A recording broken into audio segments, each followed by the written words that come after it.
Good morning. A live look from the nation's capital, a city rich in tradition and today at the very heart of history. It's a momentous day in Ottawa where under bright sunny skies, crowds are already gathering in the streets for a rare and regal occasion, the arrival of their Majesties King Charles III and Queen Camilla. Today, King Charles will make history as he reads the speech from the throne in the Senate chamber, the first monarch to do so in Canada since his mother, the late Queen Elizabeth II, did twice during her reign in 1957, then again in 1977 during her Silver Jubilee. The speech from the throne marks the formal opening of a new session of Parliament, in this case, the 45th session of Parliament, and it is aimed at outlining the government's priorities for the months, perhaps years ahead. This visit, however, isn't just about that. It comes at a really pivotal time for this country. Prime Minister Mark Carney's newly elected government faces mounting economic pressure in a trade war we have become all too familiar with the United States. The Prime Minister personally invited the King to deliver the speech, a move many see as both symbolic and strategic, especially following controversial remarks from President Trump suggesting Canada could one day become the 51st U.S. state.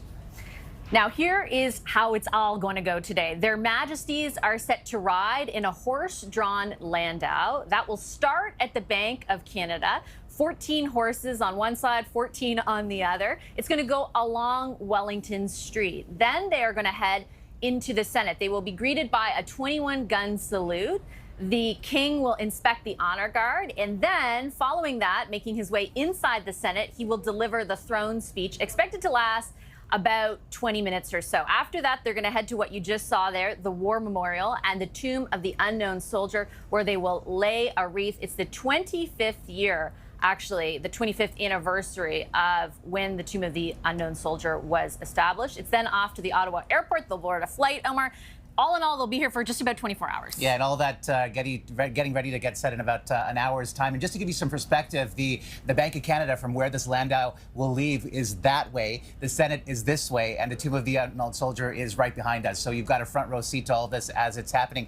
A couple of minutes ago, we showed a few pictures of Queen Camilla and King Charles as they arrived here in Ottawa. And you may have noticed that she was wearing a brooch. And that brooch also has a story. That's a brooch, a maple leaf brooch, part of the royal jewelry collection. Diamond, platinum. It was a gift from King George VI to his wife, the Queen Mum, who then passed it on to Queen Elizabeth II, and now, of course, has been passed on to Queen Camilla. But again, it's just an example of a brief visit, Vassy, as you mentioned, that is steeped in symbolism and a nod to Canada, really. Yeah, and Queen Camilla actually sworn into the King's Privy Council yesterday during the events that took place throughout the day here in Ottawa. CTV's Judy Trin is on the streets with the crowds here in Ottawa. Judy, I imagine there's a mood of jubilation and of excitement, and especially given the fact that the weather's been so good for the past couple of days. Omar, it is a beautiful and glorious day for this procession, for this throne speech. I can tell you that there are probably a few hundred people here. We don't know whether or not it will reach the record crowd number that we had for the very first throne speech back in 1957. Statistics from that time show that more than 50,000 people showed up to greet Queen Elizabeth. But we do know that there is a sense here of history and a sense here of time that is passing very quickly. The people that we've spoken to are quite aware that King Charles is 76 years old, that he is battling cancer, and the fact that he was invited here and that he decided to accept the invitation and come to Ottawa to deliver the throne speech is a commitment to his belief that Canada is a sovereign state, free and strong. So we have that sense of occasion here. I should tell you also, Omar and Vassy, that this event has been in the works. The invitation was extended before Mark Carney's government was even elected. It happened during his very first visit to King Charles on his first foreign trip back on March 17th, before the election was called. So there is a sense that perhaps this government was already thinking about just how important connecting Canada to Great Britain, to the monarch, is to its identity. identity. And Vassy and Omar, you know, before King Charles ascended to the throne, the monarchy support amongst Canadians was at its lowest point. In 2023, 63%, according to a Leger poll, of Canadians said Canadians should redefine their role and should rethink it. But that was, of course, before Donald Trump's threats of annexing Canada as its 51st state. All right, Judy Trin will be checking in with you throughout the morning. And Judy brings up some interesting points. You know, there's so many parallels, Vassy, between what we're seeing now in 2025 and the Queen's speech from the throne in 57. I mean, at that point, it was Diefenbaker. It was a minority government. Support for the monarchy was waning. We know that the Queen came here to show some solidarity as well. So, you know, there are a lot of parallels in history that we're seeing, and it is so rare to see what we're seeing today. I mean, it's only happened twice before. We know that King George VI did come to Canada in 1939, but did not deliver a speech from the throne. He gave royal assent to a few bills. But this has only happened twice since Confederation, since 1867. So it is quite a momentous day. Yeah, and I think you're right to point out all the parallels. It's also a very unique moment for those of us who weren't even alive the last time a monarch, right, was able to deliver the speech from the throne. I'm very curious to see when that speech gets underway in about an hour, the degree to which our sovereignty and what's going on with the United States is addressed and in what manner it is addressed as well. I think that that remains to be seen, certainly. This is also King Charles's 20th visit here. The first time I think he came, he was only 21 years old. This is obviously he was Prince of Wales, but now here for a 20th time. He, as I mentioned, is going to be in that landau, so a horse-drawn carriage at the Bank of Canada not too long from now, alongside Queen Camilla. They will then travel along Wellington, which, as Omar pointed out, is kind of just over our left shoulder as they head to the Bank of Canada. We got kind of a really cool glimpse at this landau, this carriage built in the 1800s and then later refurbished by a Quebec man who donated it to the RCMP. Third generation RCMP officer Sergeant Jeremy Dawson is going to be driving the 20 drawn horses to the Senate building with the King and Queen on board. He calls this opportunity incredibly special. She said, "Do you know what your daddy's going to be doing?" And it's hard. It's emotional because and she said, "I know what my daddy's going to do, and I'm so proud of him." So to have that experience and know that I'm creating those memories for my loved ones, for my family, that's what comes into these roles, and that's what makes me keep wanting to do this every day.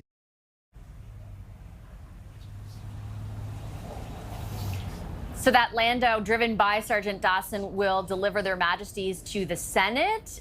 And we're going to be inside the Senate in a little while, getting some insight from our senior political correspondent, Mike Couture, who's stationed in there. First, though, we've got Abigail Beeman just over our shoulder. She was following, Abigail, you were following everything yesterday. You were at the airport. You were at Rideau Hall. Tell us a little bit about the uniqueness of this visit and your expectations. Absolutely. So extremely unique for a few reasons. And I know this point has been made, but I think it can't be underscored enough that this is only the third time in Canada's history that a monarch has delivered the speech from the throne. And as you said, the last time it happened before many people were born, the Queen delivering that throne speech both in 1957 and again in 1977. So that alone makes this a unique moment. But of course, so do a number of other factors. And I think number one on the list is this moment of Canadian nationalism in the face of a trade war with our American neighbors to the south. So of course, people watching so closely. I think what stands out for me is we've been talking so much about the Queen's brooch, that diamond maple leaf that she was seen sporting at all of the events yesterday, both on her coat at arrival of the airport and on her dress as well at the later events. And I think when we're spending so much time talking about a small maple leaf that the Queen is wearing, that really shows you the level of symbolism that we have to pay attention to. A lot of these shows of nationalism and support are not overt, are not giant in your face, but it's these small things I think that people will be paying attention to through the course of today. And of course, from the words that come from the King's mouth when he delivers that throne speech in the Senate chamber behind you. I can tell you that right now, I've got sort of interesting things happening on both sides of me. They're making sure that red carpet is perfect behind me right now. Finishing touches there. I heard yesterday at the airport that there was red duct tape used to put down that red carpet. I haven't been able to get close enough to see if that's the case here today. And then on the other side, we have, and Judy mentioned it as well, but I'm looking right across behind my camera at the hundreds of people who are lining the route to be here. It is a gorgeous day in Ottawa here, and those people have been standing here for hours to get a glimpse of the King and are excited. There's a camera sort of panning down and they're waving. If you came out here this morning, you are here to hopefully get a glimpse of the King and the Queen. I spoke to a few people yesterday at some of the events. I think the person I spoke to who came the furthest, and I'm sure there are further than that, but she was here from Montreal, and she was excited that she said she got a glimpse of Camilla's hair, and that was sort of enough for her. She didn't get to see the King up close, but you know, she said that distinctive hair of the Queen, she was over the moon. I think that lady will be back here today, hoping to get a better look at the King and Queen here as they arrive at the Senate. All right, thanks so much, Abigail. That's Abigail Beeman, just outside where the King and Queen are set to make their way. Abigail was talking about the crowds, Omar, yesterday. Like, it was awesome to watch them. Super excited. So many people came out. To put it into context, we have had terrible weather here for like every day for the last 10 days until yesterday, and the sun's out today and was yesterday as well. It's a gorgeous day. You know, just back to what Abigail was saying, she made an excellent point. I mean, the role of a monarch is, it is by definition an apolitical role, right? But this is all about soft diplomacy and showing that support for Canada. And you can see that the crowd certainly here are loving it and showing up by the hundreds to see the King and Queen. CTV's Michael Couture is in the Red Chamber, and Abigail is outside, Mike is inside. What do we know, Mike, about who will be attending the throne speech today besides the King and Queen? Yeah, several dignitaries who are here. Of course, we know that Prime Minister Mark Carney will be sitting in the chamber next to the King and Queen as that is delivered. Interesting to note, one government source has told me that, yes, it is written by the Prime Minister's office, that speech is, but there were several drafts that were going back and forth between Ottawa and the Palace to make sure that the words coming out of King Charles's mouth are really his, and making sure that they sort of craft it in that way, even though the message is from the Prime Minister and it will be coming out of King Charles's mouth. They want to make sure that it has his flair as well, ensuring that it does sound like him. So a number of the people that we have seen coming through the red carpet here behind me, former Governors General Adrian Clarkson and David Johnston. We're expecting former Prime Ministers as well to come. Jean Chrétien expected to be coming. We understand that others will be coming. I did have a chance to speak with Kim Campbell just a few moments ago as she was heading into the Red Chamber, asking her specifically about the message, not just the words that we're going to hear, but the message that is going out to the world with this throne speech, but also to our neighbors south of the border. Have a listen. I think it is a message. I think, and a reminder not just to him, but to other Americans, that their best neighbor, I mean, their closest neighbor and their best friend is the same, only different.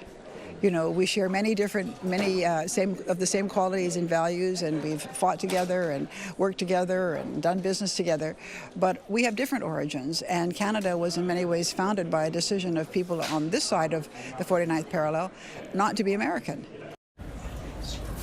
So as I said, a number of other prime ministers expected to be here as well, Omar. And the message that we're expected to hear from our current Prime Minister, Mark Carney, is really something that sources are telling me that he has been talking about a lot in the last few days. If you watched him address caucus on Sunday, he was talking about doing things quickly and with an ambition that we haven't seen in decades in this country, meeting the moment, understanding that they want to do a number of things. Vassy had talked about the middle class tax cut that they want to make sure that they are marshalling through, and that will be one of the first orders of business, and making sure that they're trying to get all opposition parties on board as well. You can expect in this to see as well a little bit of a tough on crime message. That is something that is likely a nod to the Conservatives as well, pulling a little bit from their platform as we've seen throughout the campaign as well. But Mark Carney is certainly going to try and really set out an ambitious agenda here, and making sure that Canadians understand where his government wants to go and how quickly they want it to get done.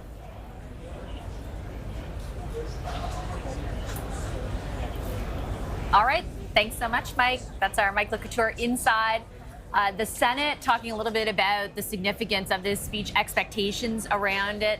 We're still over about an hour away from the delivery of it through the King. My expectations are not too high. I think, like Mike said, the scene setting behind the scenes is very much from the government. Like, this is going to be more of what you've heard so far. And they certainly have talked about, in general terms, what they want their agenda to be. I'm not really expecting, Omar, a ton of specifics about how they intend to accomplish that. Those will, fingers crossed, come in the following days. But on Mike's note about the opposition, just really quickly as well, yesterday I was on the Hill doing our show, talking to as many MPs as I could, and everybody from every party was super excited for this. There's like, behind the scenes, excitement. they're saying, like, this is kind of cool, kind of thing.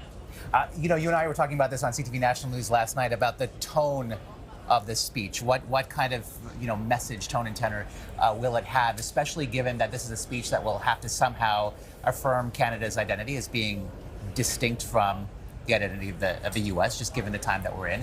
But at the same time, it likely won't overtly knock or blast the Americans, because the person delivering it, King Charles, is an apolitical figure. So it'll be interesting, and likely not, to see whether he even utters Donald Trump's name in this speech. Yeah, I think you're right to say likely not. I think that in combination, like his role in combination with the tone of the government since that meeting with President Trump. Like, remember, he's not threatening us in the way that he was prior to it. We don't have the constant references to the 51st state. If we were to decide in this throne speech to further antagonize him at this moment in time, that would be an interesting choice, one that I don't get the vibe from either the king, for example, or the monarchy, or really the government right now. That's what they intend to do. Especially since that Oval Office meeting went relatively okay. Right. Like, it just doesn't feel like the moment in time where you want to really, make things worse.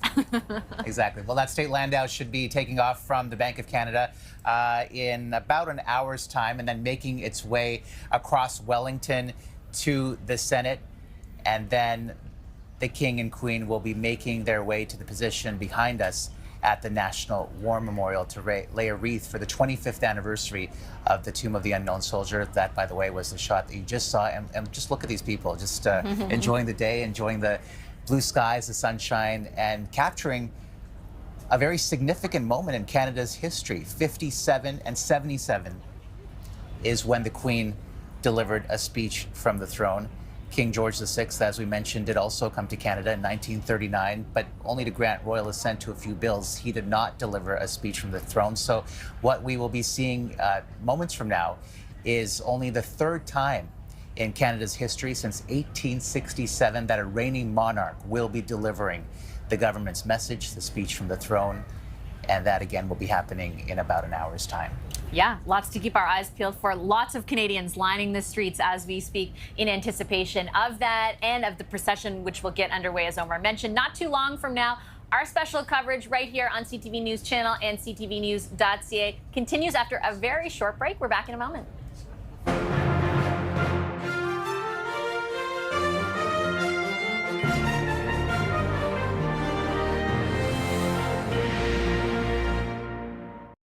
The RBC Canadian Open on TSN and TSN+.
the significance of this moment and all of the history behind it. Let's take a look at that. Queen Elizabeth II was the first reigning monarch to open Parliament with a speech from the throne in 1957. Conservative Prime Minister John Diefenbaker basked in the moment. The visit was long awaited and long hoped for, and when it materialized, it just showed and made more concrete the very deep and intimate connection between Canada and Britain. The connection between Britain and Canada was also threaded in the dress the 31-year-old Queen helped design and wore to the gala after her speech. The embodiment of the dress is a fine mingling of maple leaves, of course they are very visible, and English Windsor roses, exemplifying the fact that the British monarchy is in fact the Canadian monarchy, and the Queen wished to convey that message through her glamorous dress. The next royal throne speech would come in 1977 during the Queen's Silver Jubilee, as support for the monarchy was waning. I have always been full of admiration for what Canada is. The new generation fill me with confidence for what Canada can become. As separatist voices were growing louder, Prime Minister Pierre Elliott Trudeau invited the Queen to deliver a strategy for uniting Canada that would involve distancing itself from Britain. This is the late 1970s. A separatist government had been elected in Quebec in 1976. Really, it is a striking formal announcement from the mouth of the sovereign that the Trudeau government was going to pursue patriation of the Constitution, that as a way of encouraging Canadian unity. Canada should be our 51st state. Now, as Canada's sovereignty is being threatened by President Donald Trump, Prime Minister Mark Carney has invited King Charles to give the speech from the throne to send a clear message. Canada, while valuing close ties with the United States, is decidedly not American. Whether people are aware of it or not, the sovereign is the heart, the source of gravity that holds our entire political system together. And by extension, makes our politics, makes our government, and makes our electorate different than the United States. It is an absolutely pivotal part of Canada's constitutional monarchy and our system of government. Let's just take a few moments to listen into the sights and sounds of this historic day.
All right, you can hear some of what precedes the formal part of the procession. We are anticipating a little bit from now, the King and Queen will be traveling alongside that street you're looking at, the RCMP band marching right there. They'll be heading to the Senate. That is where we find our senior political correspondent, Mike Couture. He's inside the Senate with the Premier of Manitoba, Wab Kinew. Over to you, Mike. Thanks for that, Vassy. Appreciate it. Yeah, Premier Kinew, thanks for joining us. What does this mean to you to have the monarch here today to deliver this speech? Well, it's historic, right? This only happens every 50 or so years, if we're keeping track. And to have the head of state here in Canada after the past few months where we've had a very bruising encounter with the president of the U.S., where Canadians have rallied around the flag, to now have this moment, it was really important for me to make sure Manitoba is represented, but also to just send that message that we're a united team Canada, and having the head of state here to deliver a new government's throne speech is another way that we can come together to celebrate this country we love so much. And you've been one of those people who's delivered that message going down to the United States. What do you hope the United States takes from this today? Not just the words that we're going to hear in the throne speech, but the symbolism of the monarch here and King Charles being here to assert our sovereignty.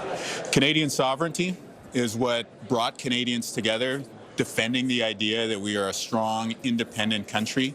So when you have the literal sovereign here, it sends a clear message that Canadian sovereignty is not to be disrespected, that any relationship we have going forward on trade, the economy, defense, all has to be grounded in respect for the independence of Canada and our democracy.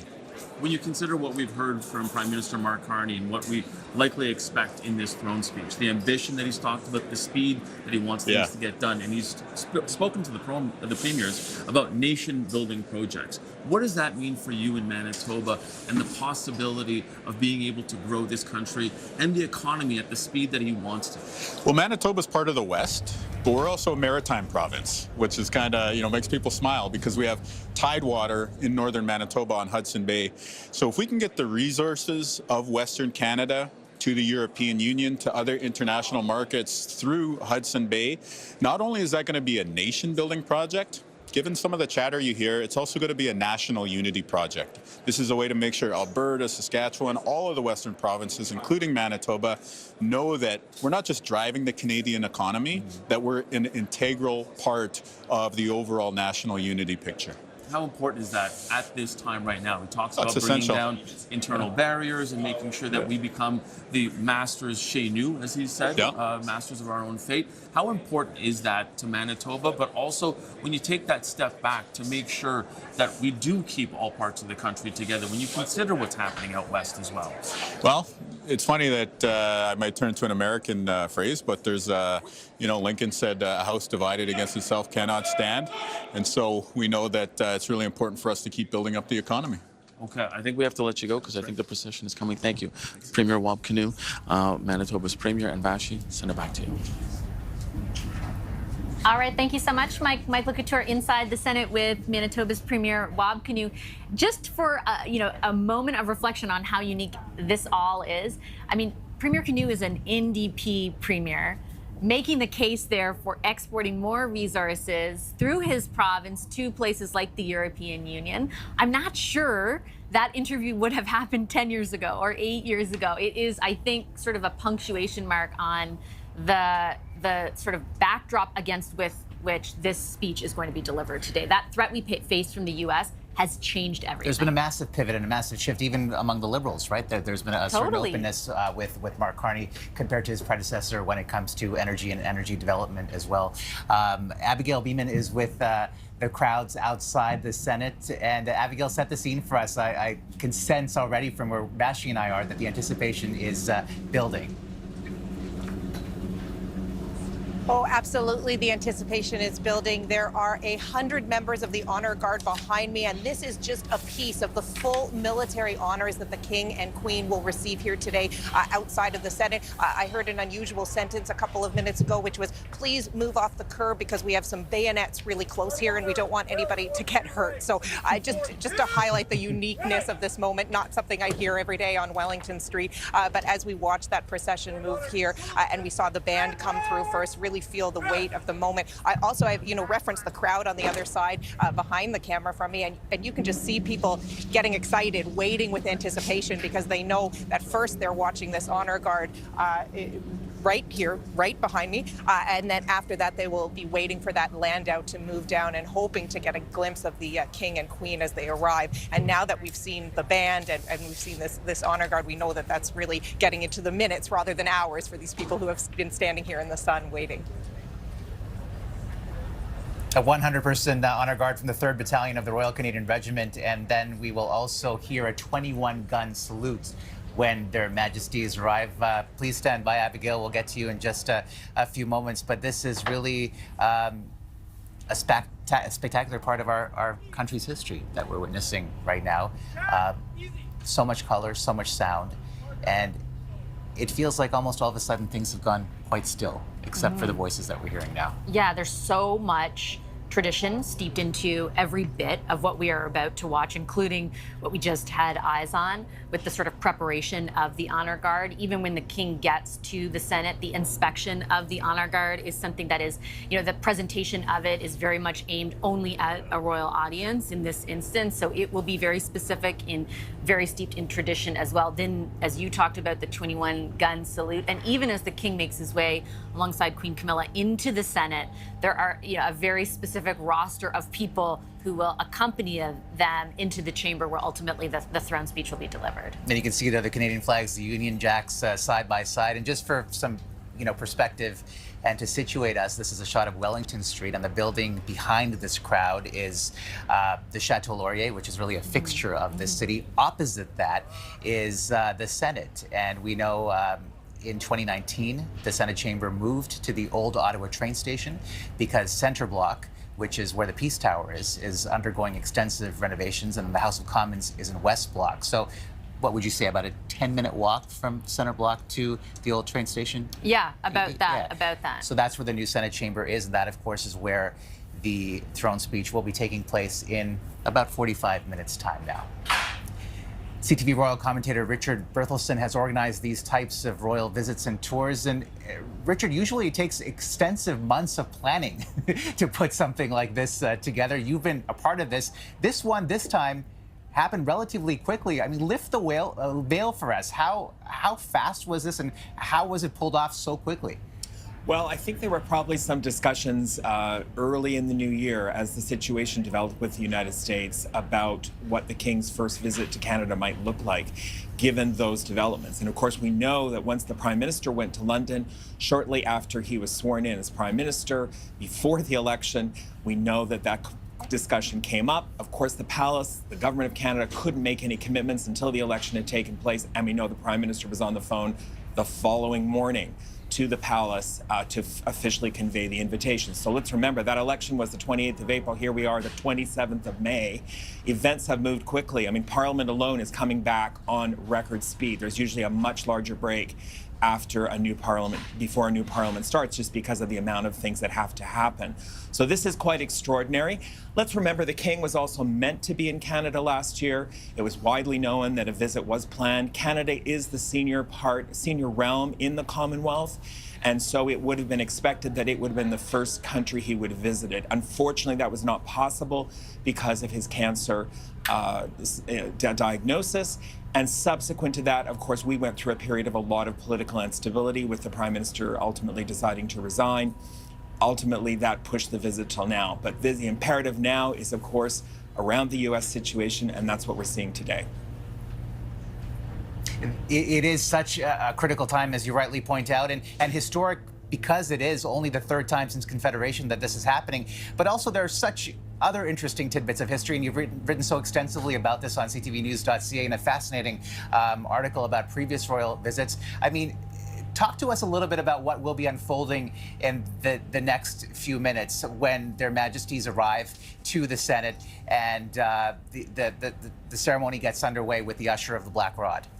Well, of course, because our parliament's kind of separated now between the West Block and the old railway station, things are a little different than they would normally be when they're all in Centre Block. But it's interesting, this visit's been organized so that landau is going to go right down Wellington in front of the Parliament building. So you're going to get that great shot of the King and the Queen, the RCMP musical ride in a landau going down Wellington with the Peace Tower in the backdrop. So it's a pretty amazing moment of Canadian iconic places. Then they come to the Senate, where there will obviously be this Guard of Honor, which is drawn from the Royal Canadian Regiment. Now, it's interesting, the Royal Canadian Regiment was the Colonel-in-Chief of that regiment was the King's father, the Duke of Edinburgh. His last visit to Canada was to present colors to that regiment at Queen's Park. He was not entirely in good form, but he still came, another very short visit where he managed to do that. So that regiment has a very direct relationship with members of the royal family. And once we see that Guard of Honor inspected, a 21-gun salute fired, then they'll move into the traditional way that the opening of Parliament operates. The interesting part of this ceremony is because there's going to be such a long gap between the members of the House of Commons being called to the Senate, because they have to take a bus down the street, you're going to see Indigenous symbolism and Indigenous ceremony take place in the Senate chamber. This is a complete innovation, and again, I think it speaks to our Canadian tradition and our Canadian evolving tradition.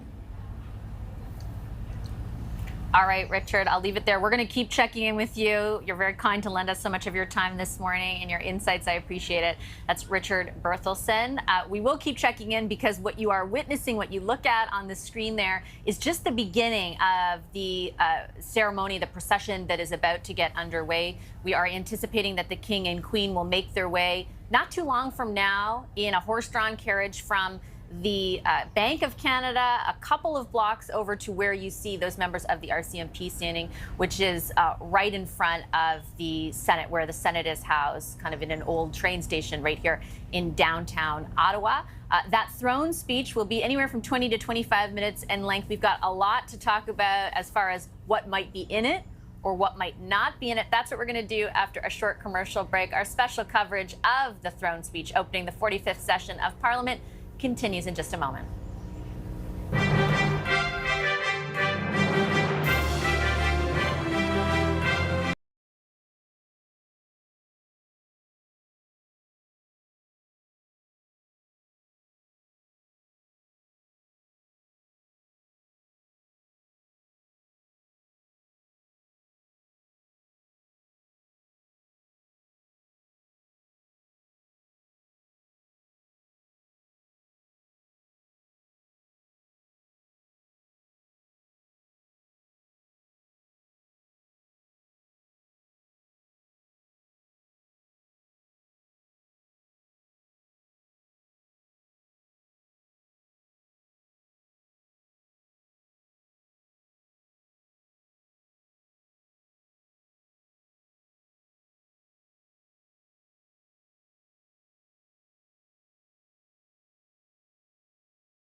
Beautiful day in our country's capital. Welcome back to our coverage of King Charles and Queen Camilla in Canada. There is a lot of pomp and circumstance and a lot of enthusiasm, as you can see, loaded with rich tradition. But the speech from the throne also contains an outline of the government's plan of attack as it deals with this trade war that we are seeing with Canada and the U.S. And just look at those crowds. We'll be getting a little bit filling about up that trade fast, war. It is filling up fast. And to give you a sense of that history again, we've been talking a lot about that today. But back in '57, when the Queen delivered her first throne speech in Canada, that was the first time that cameras were allowed in the House of Commons. And the National Film Board had come up with cameras inside the Commons to make a documentary. And the fuse blew out at that time because there's just such a strain on the power. And then with 55 seconds to go before that speech, they were able to get the power back up. We're no stranger in Ottawa here to technical difficulties. So fingers crossed that isn't the case today. And so far, so good. Yeah, so far, so good. And we stand ready to take you live to that throne speech when it's delivered. As Omar mentioned, the throne speech isn't just, as it has been over the past number of days, about who will deliver it and all the ceremony around it. It's also about the substance, right? It's the government's way of conveying to Canadians what it plans to do with its mandate. To talk a little bit more about what expectations are like around that is a panel of our senior political strategists here at CTV. We've got Kathleen Monk. She's a former NDP strategist and director of communications to the late Jack Layton. Corey Tonight was Ontario Premier Doug Ford's campaign manager and a former director of communications for Prime Minister Stephen Harper. And Scott Reid rounds us out. He's, of course, a CTV News political analyst, as well as former communications director to Prime Minister Paul Martin. Hi, everybody. Very, very nice to see you. Scott, I'll start with you. What is this throne speech about for the government? Well, I think it's about two things. One, like usual, it's going to be about delineating their priorities, and that comes at a time that's quite unique in our history. We've got a brand new prime minister following what's been quite a stunning set of political events.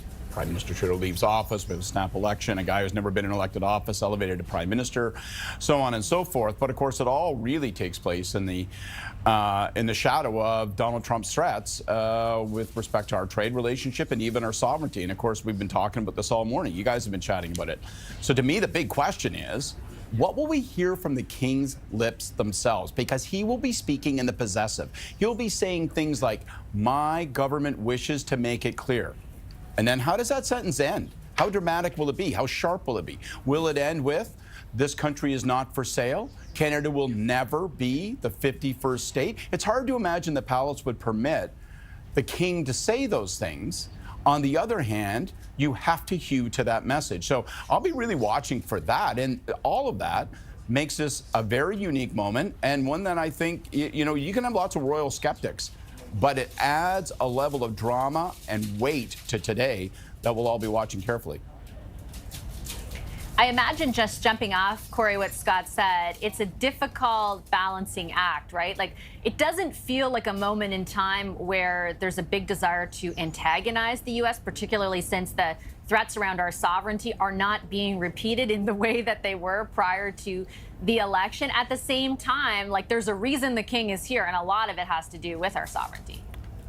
I think that's true, and I think it's also important for the monarchy itself. I think the King was not viewed very positively by a lot of royal watchers and supporters in Canada by being so subtle and silent when the rhetoric was much more heated coming from Donald Trump, and then in the midst of that, extending an invitation through the Prime Minister of Great Britain to or the UK to the President of the United States, which really made it I think very uncomfortable for a lot of Canadians, a lot of people who support the royal family. So I think there's a little bit of damage control here for the King and the royal family, and I think that pushes them towards maybe being a little bit bolder in what's said. I think there's a confluence of interest for both the Carney government and Canadians generally, but I think also for the royal family to say, yes, while we have historic friendship with the United States and fought side by side in many wars and other things, but we are a sovereign nation. And we have a different set of traditions and institutions. This is not a republic, it's a commonwealth. Under the British Westminster parliamentary system, there's a proud tradition on which other democracies have followed. But it's our own, and it's unique, and it's Canadian, and we need to speak with some confidence and pride when we talk about those things. And I think if the King falls short of doing that, I think he'll have really missed the moment. Kathleen, what will you be watching for in the throne speech? Well, I think it's interesting because Prime Minister Carney seems at every pivotal moment takes the time to actually almost educate Canadians about their history. He did so when he was first sworn in as Prime Minister on March the 14th, highlighting not only our English roots, our French roots, our Indigenous roots, and really trying almost to reassert Canadian sovereignty through our history. So I'm looking for some of that, some of, how Carney's government now kind of tries to explain to Canadians what their political thesis is on what Canada is and what Canada is going to be in the future. I mean, it's hard not to get caught up in all of the political theater and stagecraft. It's really a regal return to Parliament, a Parliament that really hasn't been sitting for over 5 months now since Parliament rose in December after that kind of, dramatic flare of an ending with Chrystia Freeland refusing to actually read the fiscal update and then the subsequent resignation and prorogation of Parliament. So it's, I'm watching to see, really how this government puts forth its ideas. And it's a difficult time, not only because of the things you've discussed in terms of the threat from the U.S., the tariffs and the very threat to our sovereignty, but also just the economic headwinds that Canada is facing, right? Not only, are we facing increasing unemployment, but the threats of a possible recession. And I think that's why you've seen the government try to take a beat, take some time before they introduce and table a budget. They need that time to really kind of get a sense of where the economy is going and what this government's going to do to kind of increase productivity and hopefully keep our economy on the right track despite all of the threats that are coming at it. Kathleen Montgomery tonight and Scott Reid. We will be checking in with them throughout the morning. They're going to be with us. Omar, some pushback, though, even on that decision to wait until the fall, that, I guess, eventual decision to wait until the fall for the budget. But there is, as all three laid out, a lot to watch for from both a symbolic and substantive perspective on this throne speech. Yeah, that fall economic statement now turning into a full budget in a few months. CTV's senior political correspondent Michael Couture is inside the Senate where VIPs are still gathering. And just by way of a quick time check, Mike, we know that state landau was supposed to leave the Bank of Canada at about 10 o'clock and the throne speech was supposed to start at 11. Lasting about 20-25 minutes. We're hearing, though, that things are running about 15 minutes behind schedule. Give us a sense of what it's like where you are right now. Yeah, well, the bells are ringing here in the Senate, and that is usually a call for everyone to gather in the Red Chamber. And obviously, as you said, there is a bit of a delay, but we do have a number of people that are hanging around, the staffers or people who work in the Senate that are waiting with bated breath. There's a bit of a balcony, that is just above us where people are looking down onto the red carpet, waiting to see when the royals will finally come through. We also saw former Premier of Alberta, Jason Kenney, here, so he is in attendance as well, and a number of ministers already in the building. François-Philippe Champagne, the finance minister, who of course will have to deliver that budget coming up in the fall, talking about the ambition and what we're expecting from the actual contents of this throne speech, and really laying out that type of, what the government needs to do, what the government wants to do. Have a listen to a bit of the conversation I had with him earlier. I think it's a very powerful message that the world is watching Canada today, and I think the message from the King will reaffirm that, Canada, which is not only strong at home, but strong around the world, wants to play leadership. We already host the G7. I think it's our moment as a nation to shine and to attract attention from around the world. And that attention is coming from around the world right now, Omar, and of course they will be watching this speech, and Vassy, looking to see what the contents are. And again, going back to what we're expecting from there, talking about not only the middle-class tax cut that they're expecting to introduce, but also taking away all those interprovincial trade barriers, something that I was speaking with just a little earlier with Premier Wab Kinew of Manitoba, how important that is to really build up Canada's economy. That is the focus of François-Philippe Champagne as finance minister as well, making sure that we are that economic powerhouse that can withstand any type of trade war with the United States, while at the same time diversifying our trade. That we'll expect will be another type of theme, or at least mentioned in this throne speech. This is something that Prime Minister Mark Carney has been speaking about for the last few weeks, and making sure that we continue to build up alliances that are beyond the border with the United States, ensure that we are diversifying those trade partners. Guys? All right, thanks so much, Mike. That's Michael Couture inside the Senate. The VIPs, the guests for the throne speech, are all arriving as we speak. Omar mentioned we're a little bit behind as far as the schedule when the King and the Queen will leave the Bank of Canada and head over to that building where Mike is inside, where the Senate is housed. Our royal commentator, Afia Hagen, is watching along with us from London. Afia, it's great to see you. I wanted to ask you a little bit about kind of the situation the King finds himself in, right? He has been fighting cancer. He is getting treatment, and yet here to deliver today's throne speech. What's the context in the UK for this? Absolutely. I think, Vassy, this really speaks to how important this is to King Charles III. As you so rightly said, last year was really all about him and that cancer diagnosis. For the first 6 months of the year, he wasn't out and about doing the thing he loved the most, which is connecting with the people, being amongst the people. He much prefers connection over formality. And now we are seeing him still continuing with this cancer treatment. And let's remember, about a month, 6 weeks ago, he had an event where he did have that cancer treatment and had to be admitted to hospital for a short period before he was allowed home, had to have a short period of rest, but then was back to work. You know, so that reminds us that this is a 76-year-old monarch who is living with cancer. And that is the context of where we are. But that also shows you how important this is to him, and not just about him supporting Canada, reasserting his place as the sovereign and the monarch, but it's also about him reaffirming his place on the global stage. The first full year of his monarchy wasn't about King Charles being impactful and King Charles forwarding this project or that project. It was about King Charles having cancer, and that's not the headline that he wanted for the first year of his monarchy. So 2025 is really about turning that around, and he is playing this part of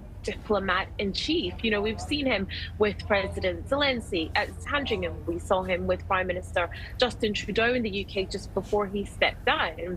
And now we are seeing him delivering this, you know, really symbolic speech at this time, at a really, really important time. Now, here in the UK, I think what we are seeing is our king playing that part of the diplomat in chief.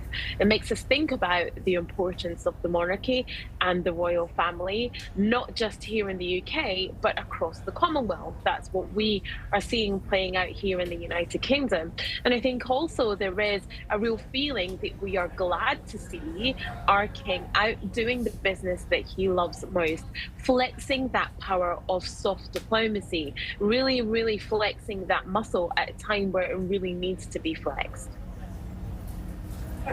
Just very quickly, Afia, how political do you expect the king to get today?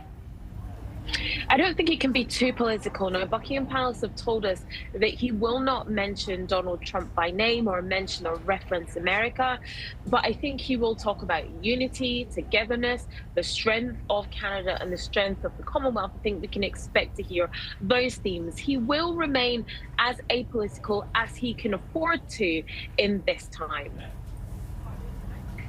Okay, thanks so much. That's Afia Hagen. Interesting point that Buckingham Palace is already conveying what we won't hear in the throne speech. Exactly. Afia, you know, I just want to ask a quick question before we leave you. You know, you've been sort of my royal partner for a couple of years now. How much news is this making in the UK? You talked about the fact that the Brits are largely happy to see the King and Queen exerting this level of soft diplomacy. Is it big news across the pond? Definitely. Yesterday, you know, we had probably pretty much all the news channels rolling with the coverage of the King and Queen arriving, of the reception, and then at the farmers market. Unfortunately, we had a really horrible incident yesterday that occurred in Liverpool just after the football team had a huge parade there, and that sort of has overtaken the news cycle. But before that happened, definitely lots of channels rolling with it. It was on the covers of lots of the papers yesterday, but like I said, unfortunately, because of that news incident, I think that this story has certainly slipped down the news cycle. But before that happened, definitely it was widely being covered and widely being talked about.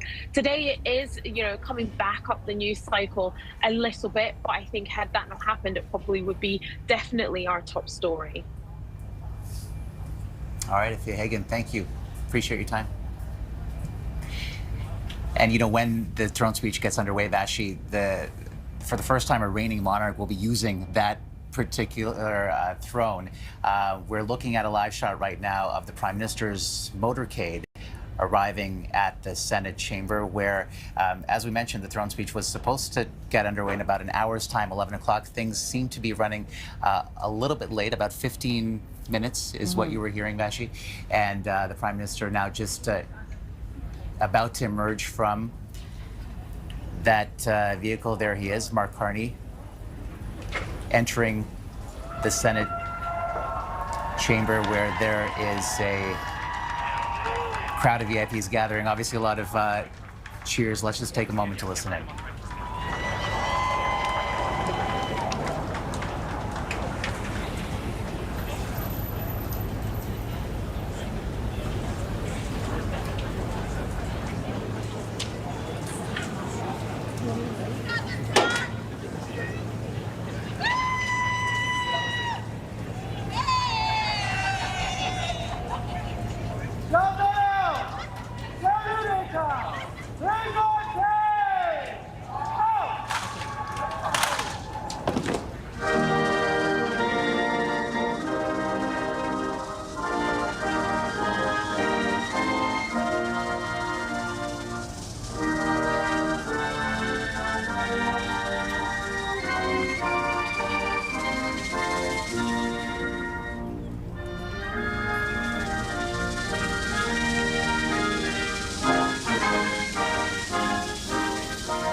Well, quite a welcome for the Prime Minister, who I believe is wearing his Order of Canada medal. I think the King is going to be wearing his as well.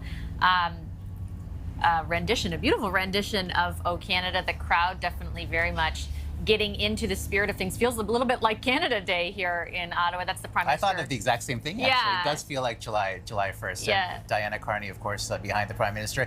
Of course, when the Landau arrives here to the Senate chamber, as we mentioned, there will be a 100-person guard of honor from the 3rd Battalion of the Royal Canadian Regiment, an inspection of the guard and the band, followed by a 21-gun salute. And the fact that the Prime Minister is now entering the chamber gives you a sense that things are imminent, but I use that term imminent loosely because the throne speech was supposed to get underway at about 11 o'clock. The state Landau was supposed to leave the Bank of Canada around this time, but we're hearing things are about 10 or 15 minutes delayed. And the usher of the Black Rod now making his way. This is the chief liaison, essentially, between the monarchy and the government. His name is Greg Peters, and it's a very symbolic role. It's actually really symbolic even if the King weren't here. At the start of any parliamentary session, there's a process whereby the usher of the Black Rod goes and gets all the members of Parliament, and then also kind of gets things started in the Senate with the Speaker of the Senate. It is a very crucial role to Parliament writ large, but it is particularly crucial when the monarch is present, as is the case today. And the role of the Black Rod actually goes back 600 years. I mean, this goes way back in the constitutional system, and it is quite a tradition. I mean, the Black Rod, the usher of the Black Rod, takes the black rod and then knocks on the doors of the Commons 3 times. And basically, when the Governor General is sitting, says that the Governor General desires to see you. Given that the King is in town today, he'll say that the King commands to see you. Those MPs will then go to the Senate and hear this speech from the throne. The black rod, by the way, the original black rod was destroyed in the fire in Parliament, and then the UK gifted a new one to Canada a couple of years later. So that one, the new one, not that new, but the one that was replaced, has been in use ever since. And you can see there the crowds that are lining up in anticipation of King Charles and Queen Camilla and their journey in that horse-drawn carriage across Wellington. You can see some members of the RCMP there as well. Let's throw it over to our colleague Judy Trin, who is in the middle of those crowds. Judy, tell me a bit about what the people who have gathered to see the King and Queen are telling you about why they're there. Well, Vassy, you know, this is not the first time that the throne speech has been used to unify Canada in the face of forces that want to tear the country apart. In 1977, when Queen Elizabeth II was here, Canada was facing the domestic threat of Quebec separatism that wanted to separate from Canada. I can tell you that just a few minutes ago, we had protesters here waving a flag in support of Trump and against the monarchy. And this crowd that you see, which are numbering thousands strong, basically started chanting elbows up. So you see young children here and across the generations. Now, one of the very first people to gather here today was Joanne Bray and her husband, Wayne McDonald. They're with me now, and I wanted to get a sense, Joanne, about why you felt it was necessary to come out here more than nearly 2 hours before this procession even started. Well, we tried to see the King yesterday at Lansdowne, and the crowds were big, and so we didn't succeed, but it was a beautiful day. So today we went out for a walk, and we decided why not try to get a good place to see the King. I think it's important, so we wanted to be here. You were saying earlier that you didn't consider yourself a monarchist, but something about this moment has stirred these feelings of patriotism in you.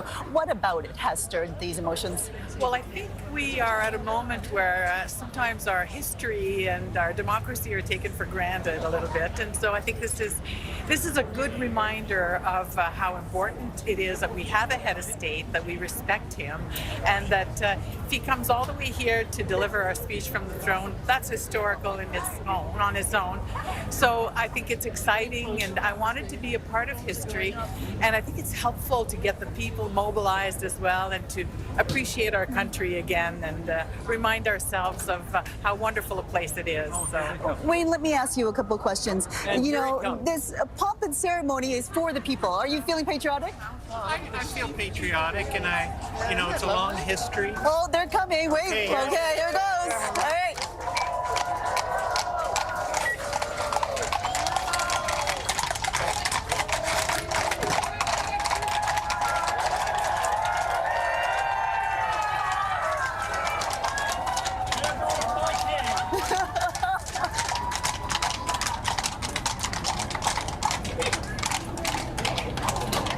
All right. That was a moment in which these people will always remember as the King and Queen drove by in their landau, accompanied by the 21 horses of the RCMP. This crowd said, "This is my King. There goes my King." So this is important to point out because this is King Charles coming to Canada on the invitation of Prime Minister Mark Carney to basically shore up support for a Canadian sovereignty. This is the King of Canada on the invite of the Prime Minister. And I should also point out to you that there are dual American Canadian citizens here. There are people from across various cultures, exemplifying the Canadian mosaic that makes this country what it is. Vassy and Omar, Prime Minister Carney has said there are 3 pillars of sovereignty which sets Canada apart from the U.S. The most distinct, perhaps most obvious, is the fact that we are a constitutional monarchy. sovereignty, but also it has to do with our Indigenous relations, this country's history with the First Nations, with the Métis and with the Inuit, as well as our acknowledgement of Quebec. And this is a moment in which those three pillars of Canadian sovereignty come together in history. Vassy and Omar. It's also a moment, Omar, where it's actually happening. They're not delayed. We were told they were 15 minutes delayed. They've left. They've made up some great time. They're making their way along the route from the Bank of Canada to the Senate, where the King will deliver the speech. There they are. This is our first glimpse now of the King and Queen. Let's listen in as they make their way through the crowd.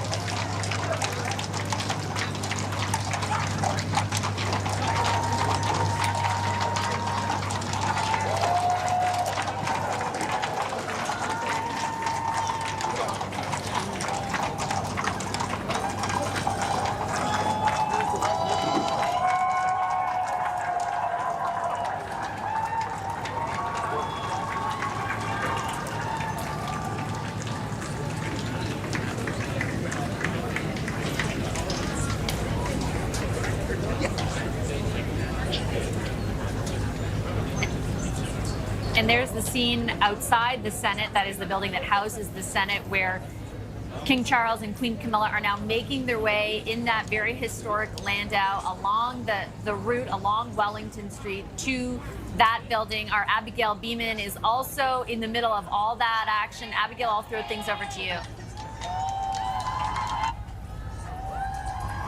Hi. Well, as you mentioned, the King and Queen just pulled up in that landau behind me. Also in that carriage is the Governor General and her party. The crowd here is a funny mix of getting extremely exciting and then going silent, just wanting to take everything in. You can hear them now cheering behind me.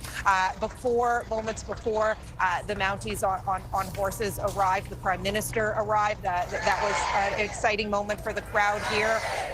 The Prime Minister was standing on the dais there as O Canada was played. He had sort of a... We're just going to listen into the crowd here.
completes the 21 gun salute. I think that was 21.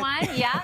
And the inspection of the Guard of Honor, 100% Guard of Honor from the 3rd Battalion of the Royal Canadian Regiment. You could see King Charles on a couple of instances there stop for a moment to speak to the members of the Guard of Honor that he was, the term is formally inspecting.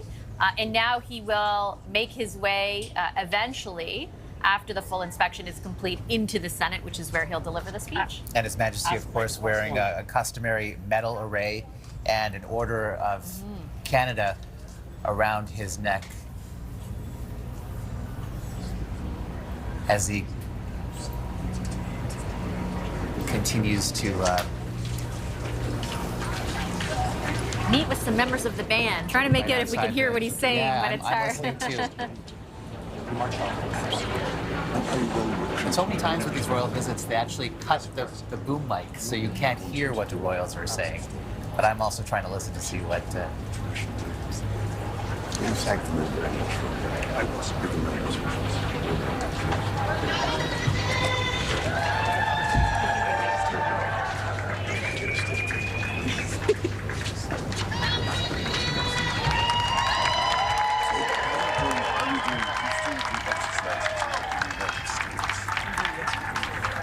last one we did was 2021.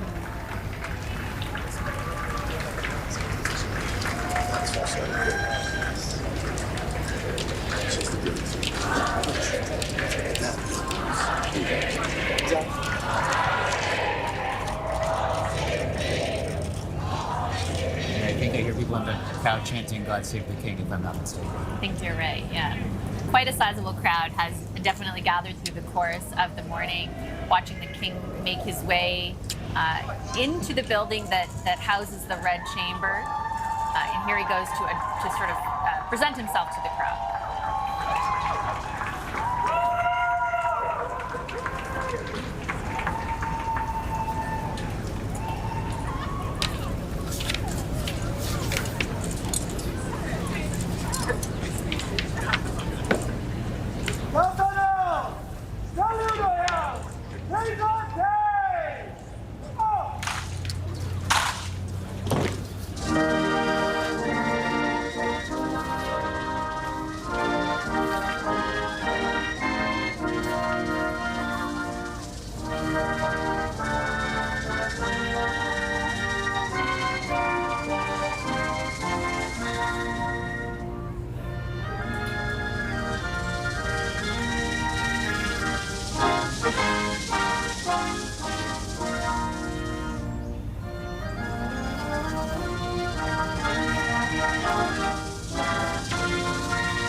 King Charles, Queen Camilla. I think it's the Governor General and her husband, Whit Fraser, just behind him, making their way inside now, greeted by another rousing rendition of O Canada as the King stood to kind of present himself to the crowd, adorned like the Prime Minister in the medal of the Order of Canada around his neck.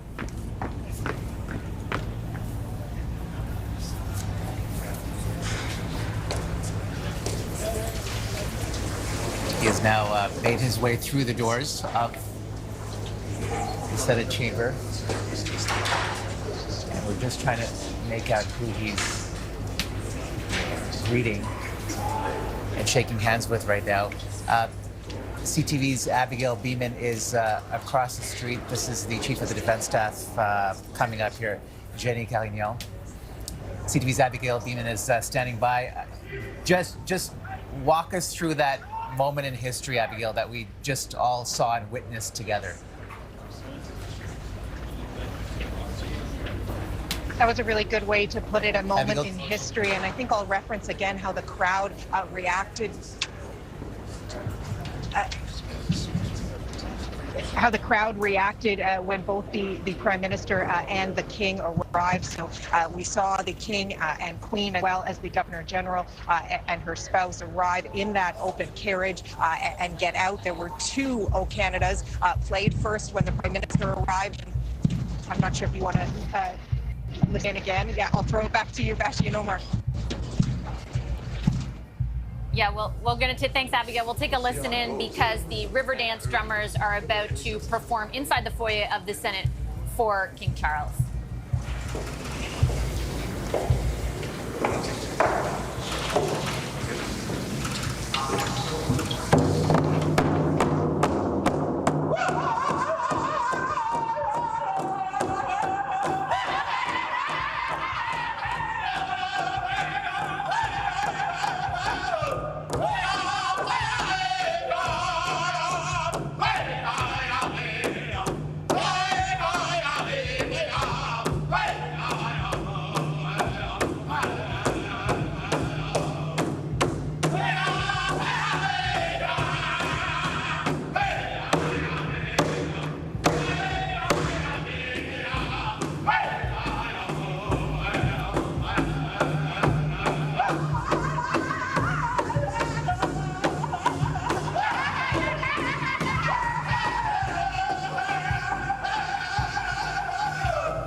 Enjoy your visit. Hey, you're welcome.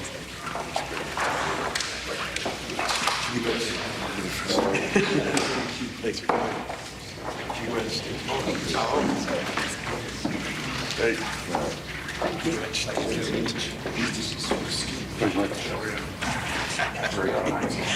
Hey, how you doing there? Good to see you. The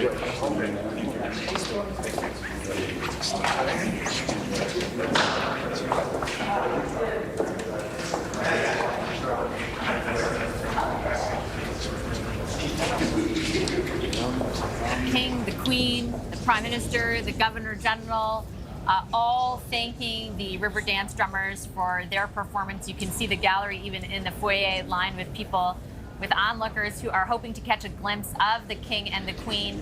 They will now kind of disappear in a few moments from public view, and when they re-emerge, they will be back inside the Senate, where ultimately the King is set to deliver the speech from the throne. It's probably a good place to point out that there are a number of Indigenous leaders that the King met with yesterday, many of whom have conveyed to us they are hoping that there is significant reference in this throne speech to the treaty relationship between Crown and Indigenous people, the Crown rather, and Indigenous people in this country. I do expect there will be some of that in the speech, but it's also a key part of what you have seen so far in the ceremony that's leading up to the speech. Lots of Indigenous participation through, for example, what we just witnessed with the river dance drummers. There will be more after the ceremony as well. And then, of course, the Governor General herself, the first Indigenous person to hold the title of Governor General in our history. And acknowledging that colonial legacy, a part of this country's journey of reconciliation. We were wondering who some of those members of the entrance party were, Vassy, when the royal couple arrived inside the Senate together with the Governor General and her husband, Whit Fraser. And we know that the Speaker of the Senate was there, the spouse of the Speaker of the Senate, the Chief of the Defense Staff, as we mentioned, Jenny Carignan, and the Commissioner of the RCMP, Commissioner Michael Duet.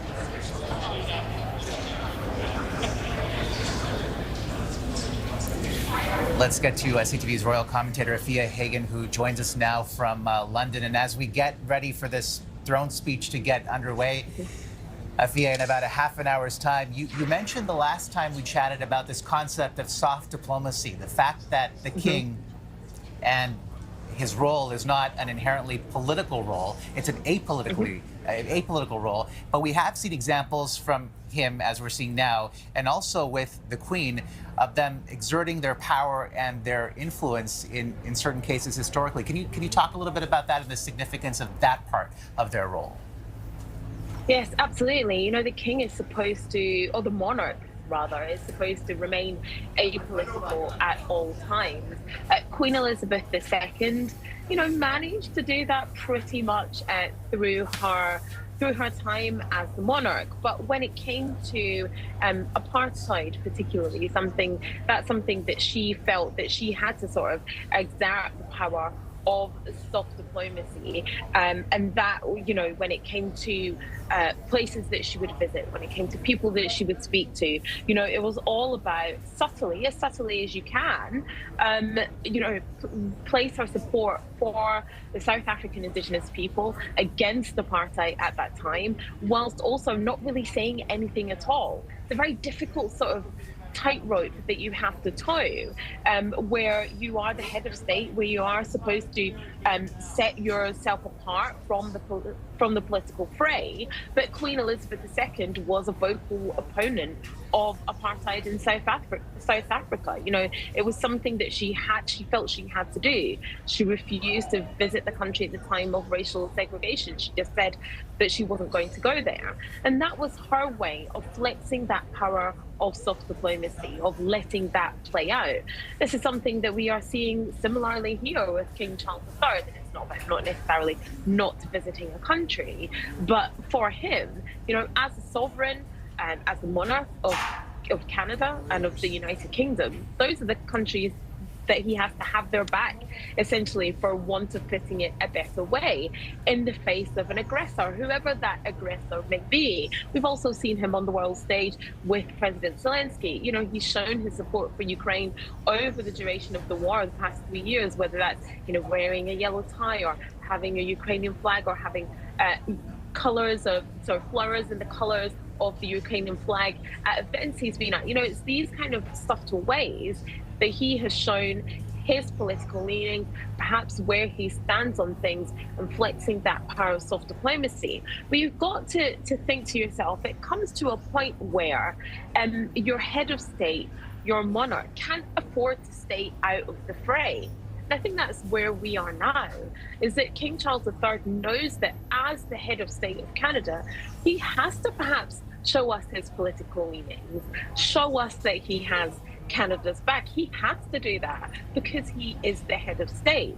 And so that's why I said earlier, he's as apolitical as he can afford to be, but he also can't afford to be completely ignorant. He can't afford to sit back on his laurels and let the geopolitical situation play out in the way that it is. He has to get involved. He has to be in the fray, and that's what we're seeing here.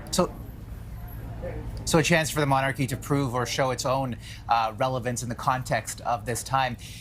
Is there any opportunity for King Charles to be the so-called Trump whisperer? I mean, it appears publicly that Donald Trump is somebody who respects the king. Donald Trump is someone who loves the idea of the British royal family. He's a huge fan of Queen Elizabeth II. He's a huge fan of King Charles III. Remember, Melania Trump and King Charles III are pen pals. Love to know what they've been chatting about recently.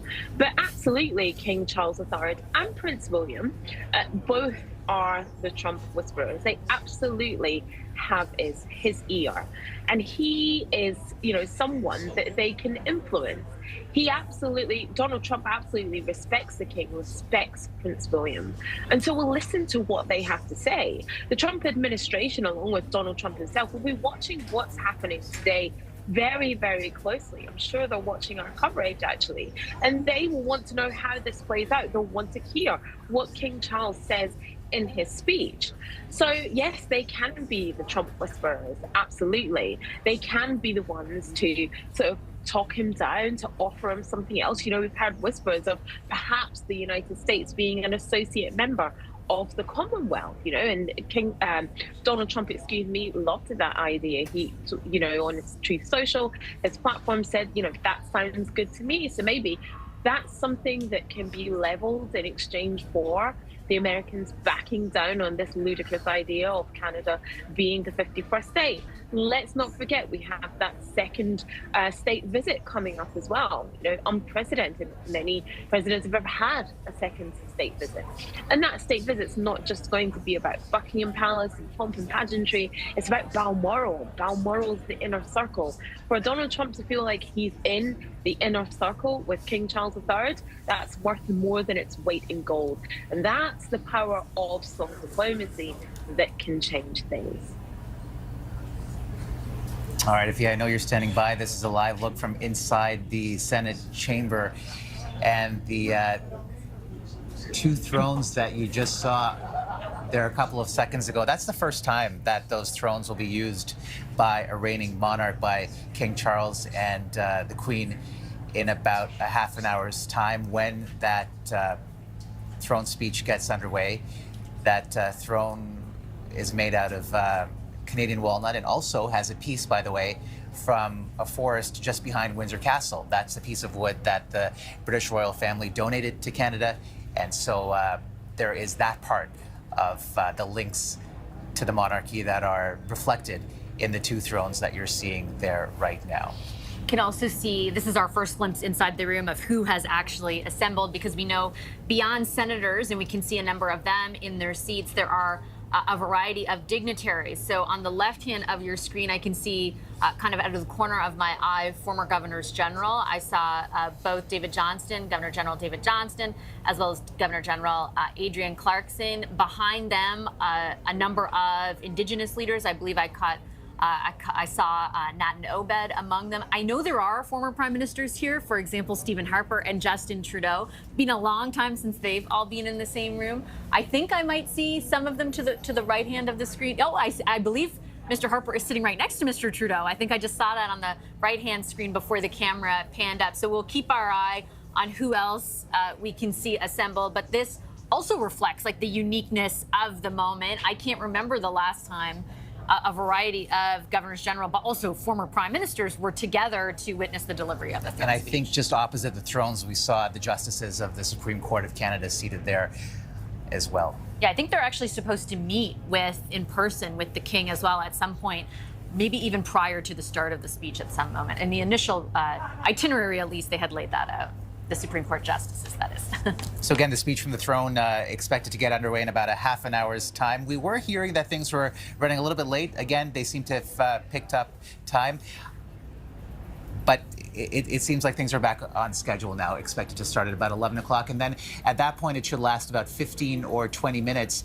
And, just going back to Scott Reed was telling you, Vassy, that the language in this throne speech is going to be particularly significant given the line that the king has to walk here. Obviously, he has to find a way to assert Canada's independence, sovereignty from the United States, but also can't expressly get political because that's just not what the job is. Yeah, Corey made a good point. Like, there is a certain level of anticipation around how big of a deal this is and how big of a message around our sovereignty might be delivered. But I think also, like, the cautionary note is I don't see the desire for further antagonism anywhere around us right now. So I would be shocked to see if that came via the king. So very interested to see the way in which they're able to weave that together. You're looking just inside the Senate chamber where that throne speech, as Omar mentioned, will be delivered in about half an hour's time. A number of senators have assembled. MPs will also join them after after they are essentially gathered from the House of Commons and brought over. Our royal commentator Richard Berthelsen is following along with us as this all unfolds. Richard, I wanted to get your take on the crowds and the reception for the king so far, because just sitting, half a block away from it, it's been pretty cool to witness. What has been going through your head as you see the really quite warm reception for the king and queen? Well, yeah, it's been a great reception. Lots of people yelling out, "God Save the King," people really enjoying hearing the anthems being played, particularly "O Canada."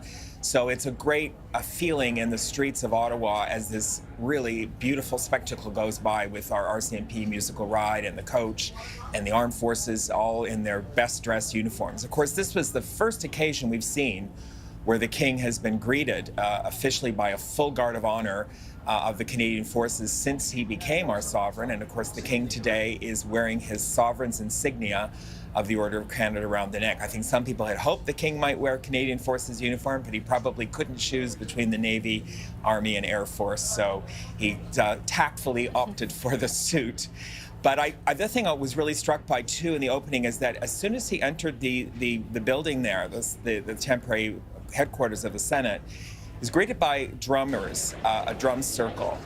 And what was striking to me is right under the portrait of Queen Victoria. And when you think so many treaties in this country were signed in the name of and on behalf of Queen Victoria in her very, very long reign, obviously things that we're dealing with the consequences of today, I thought the symbolism of that with the monarch, the current monarch, the one whose name the treaties were done, and the First Nations right below it was very striking. And I think it again really speaks to our history and who we are as a people and some of the issues we're dealing with. I see now the procession has formally started into the Senate. Yes, we've got another glimpse of the king and queen, the governor general. I believe the prime minister is also, and his wife alongside them. This is sort of the procession that will move the king and queen into the chamber, where the king will ultimately deliver that speech. There's still a bunch of stuff that has to happen in the interim. As far as the speech goes, as we kind of set the table for what to expect, Richard, lots of back and forth about how far essentially he would go when it comes to the threat that we face as a country from the United States and from, in particular, this president of the United States. What are your expectations for that? I expect the speech will be a dignified and a very, subtle reminder of some of those things. I think it will obviously address the challenges we're having. It's not going to address them directly head on. It's not that kind of occasion. And of course, he'll do so in a way that befits his role and what the Canadian government wants him to say. We'll take a listen in now.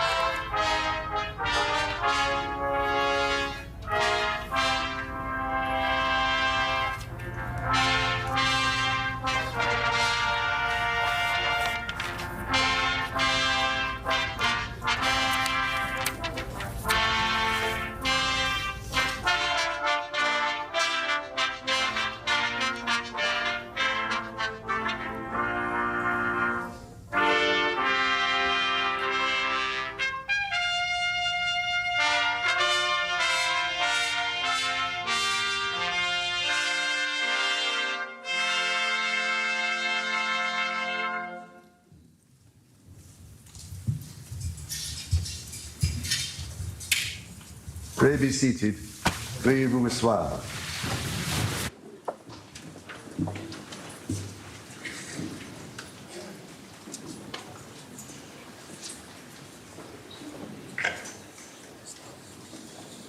Usher of the Black Rod, We will proceed to the House of Commons and acquaint that House that it is the pleasure of His Majesty the King that they attend him immediately in the Senate chamber.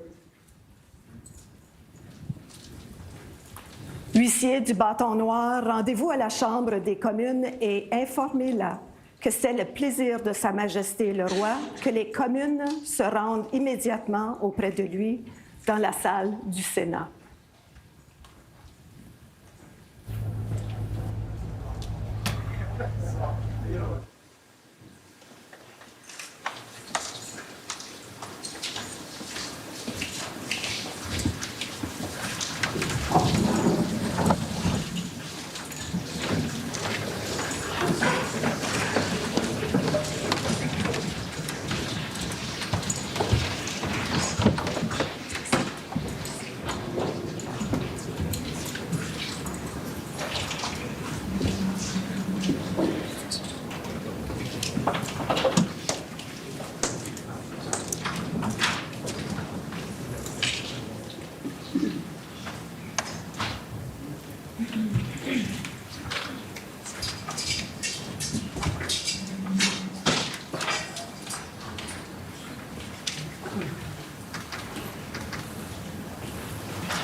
Oh, okay. They've moved over on this side, but.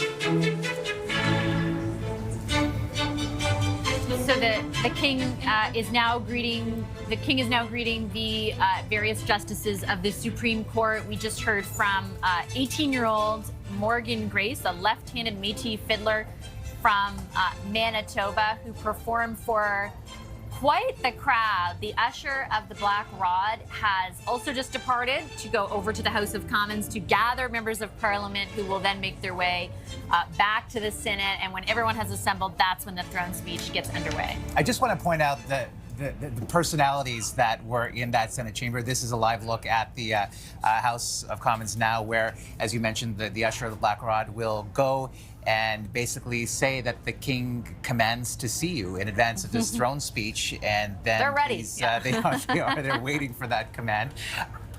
And then from here, the MPs will go to the Senate. The king speaking to Adrienne Clarkson right now, former Governor General, and her husband John Ralston Saul, and beside them, of course, Michael Jean, another former Governor General, and David Johnston as well. And I believe Sharon Johnston, his wife, is next to him as well as part of that line. But the grouping of people is fascinating. I mean, to see former Prime Minister Stephen Harper and Justin Trudeau together, in addition to Kim Campbell and then Mila Mulrooney, the wife of the late Brian Mulrooney, you don't typically see this type of grouping of people and personalities. But it just goes to show that this is a moment in time where flag comes before politics. Canada comes before politics. And you see many of these people sitting side by side. Yeah, and oftentimes you might see governors general because they're apolitical in nature. And it is protocol to invite former prime ministers to the throne speech, but they don't usually attend, right? Because it's normally a highly politically charged moment. There's still politics involved in everything that's going to happen today. It is about the agenda of the government. But beyond that, it is beyond all of, beyond that, it is also about this moment that we're witnessing, the king there speaking to various members of the Senate. You mentioned some of the former prime ministers in attendance. There's a bunch of current premiers there. The premiers of New Brunswick, Manitoba, PEI, Newfoundland, and Yukon are all in attendance for this, as well as a host of lieutenant governors from each of the provinces, as well as who, of course, represent the monarchy in those provinces. His Majesty now speaking with various members of the Supreme Court of Canada. Justice Mahmoud Jamal there to the right of your screen, and also speaking with the Chief Justice, Richard Wagner. And now continuing down the line. Yeah, that's Senator Peter Harder there, who spent a long time representing the government in the Senate. The Senate's such a unique place at the moment because some people are independent, some people represent the government, some people represent the opposition. It's a bit of a mishmash. Kathleen Monk, Scott Reed, and Corey Tonight are also listening in to all of this. Scott, what strikes you so far about the group of people who have assembled, the kind of unique nature of all those former prime ministers lined up in the front row? Yeah, this was one of the things that I always loved about these events when I was working in Ottawa, was you would get this kind of mashup of political traditions, people who'd served as prime minister in the past, and there's an outer ring as well that we're not seeing with, former staffers and journalists and other folks. So it sort of brings people together. And you can bet that today in particular, with the arrival of the king, because it is such a rare occurrence and given our circumstances, people were eager to be there. So I don't think anybody was turning down an invitation. Yeah, very much the case. Corey, your thoughts on your old boss being among the attendees for this government's throne speech? Well, he's a pretty strong royalist and supporter of the royal family, so I'm not surprised that he's there with enthusiasm. But I think Scott's right. These are rare moments, but I think they're very positive moments, and I think they speak well of the country and of all the people assembled. There are institutions and things that should bring our country closer together. And while the monarchy is not everybody's cup of tea, it is a part of our history, and it's an important part. And we should pay homage to that and gather together at moments like this. It's once in 50 years. And we will listen in right now as the usher of the Black Rod goes into the House to gather those MPs.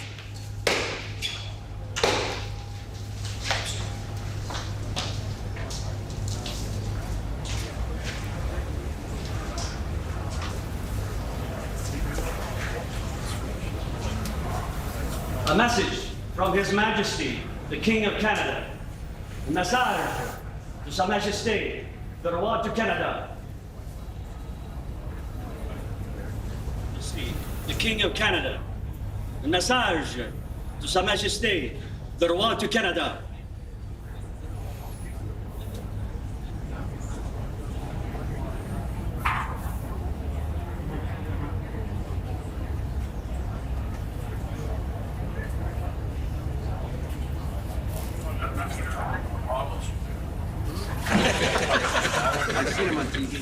Mr. Speaker, a message from His Majesty the King. Monsieur le Président, un message de Sa Majesté. From His Majesty the King. Admit the messenger. Faites entrer le messager. Admit the messenger.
Mr. Speaker, it is the pleasure of His Majesty, the King of Canada, that this honorable House attend him immediately in the chamber of the Senate.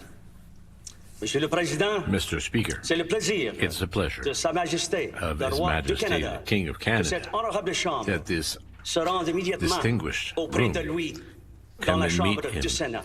in the Senate room.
Everyone remembers that. It seems to have worked. Good. That's good. Nice to see you. Nice to see you. Congratulations. Unfortunately, your name won't be on it.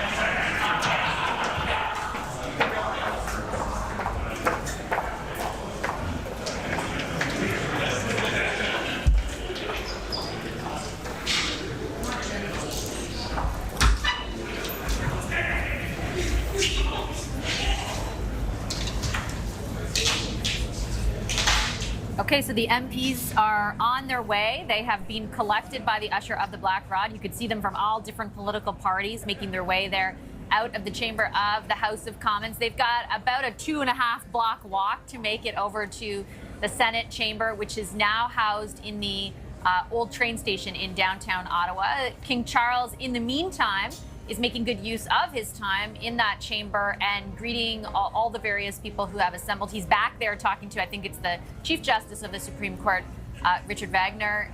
Mila Mulrooney standing just behind him. Just moments ago, the King was greeting all the former prime ministers who, and you can see Justin Trudeau's mother next to him now, Margaret. actively engaged in conversation with former Prime Minister Stephen Harper. To be a fly on the wall. Yeah, I'll be a lip reader, I'll take that, yeah. And former Prime Minister Kim Campbell as well in the background. But again, just a fascinating assembly of people of all political stripes gathered there in the Senate chamber. You just saw moments ago the usher of the Black Rod basically summoning MPs from the House of Commons on behalf of His Majesty King Charles. And from there, the MPs will make their way down Wellington Street to the Senate chamber. It really isn't that far at all. And if this was all contained in the same building as it once was in Centre Block, the process would be far more efficient. But we know Centre Block is going through a process of renovation right now. And so the Senate chamber has been moved to the old Ottawa train station, where you see this crowd currently gathered. So we're not too far away now from the delivery of the speech from the throne. We're anticipating, as the King there talks to, I think it's former Governor General David Johnston there, that it will last anywhere from 20 to 25 minutes. The speech is normally, outside of this third time, not delivered by the monarch, but by the monarch's representative here in Canada, the Governor General. That's the normal course of action. It opens a brand new session of Parliament. In this case, it's the 45th session of Parliament, the 40th Speaker elected yesterday by members of Parliament who have come back for the first time in 5 months. The King's delivery of this speech will be the first time in 48 years that a monarch has done so. Again, anywhere from 20 to 25 minutes. The goal, Omar, because I gotta tell you, most of the time throne speeches don't draw a huge audience. They will today, it will today. But the goal for the government, it serves a purpose as well. It's to outline, okay, here is our agenda.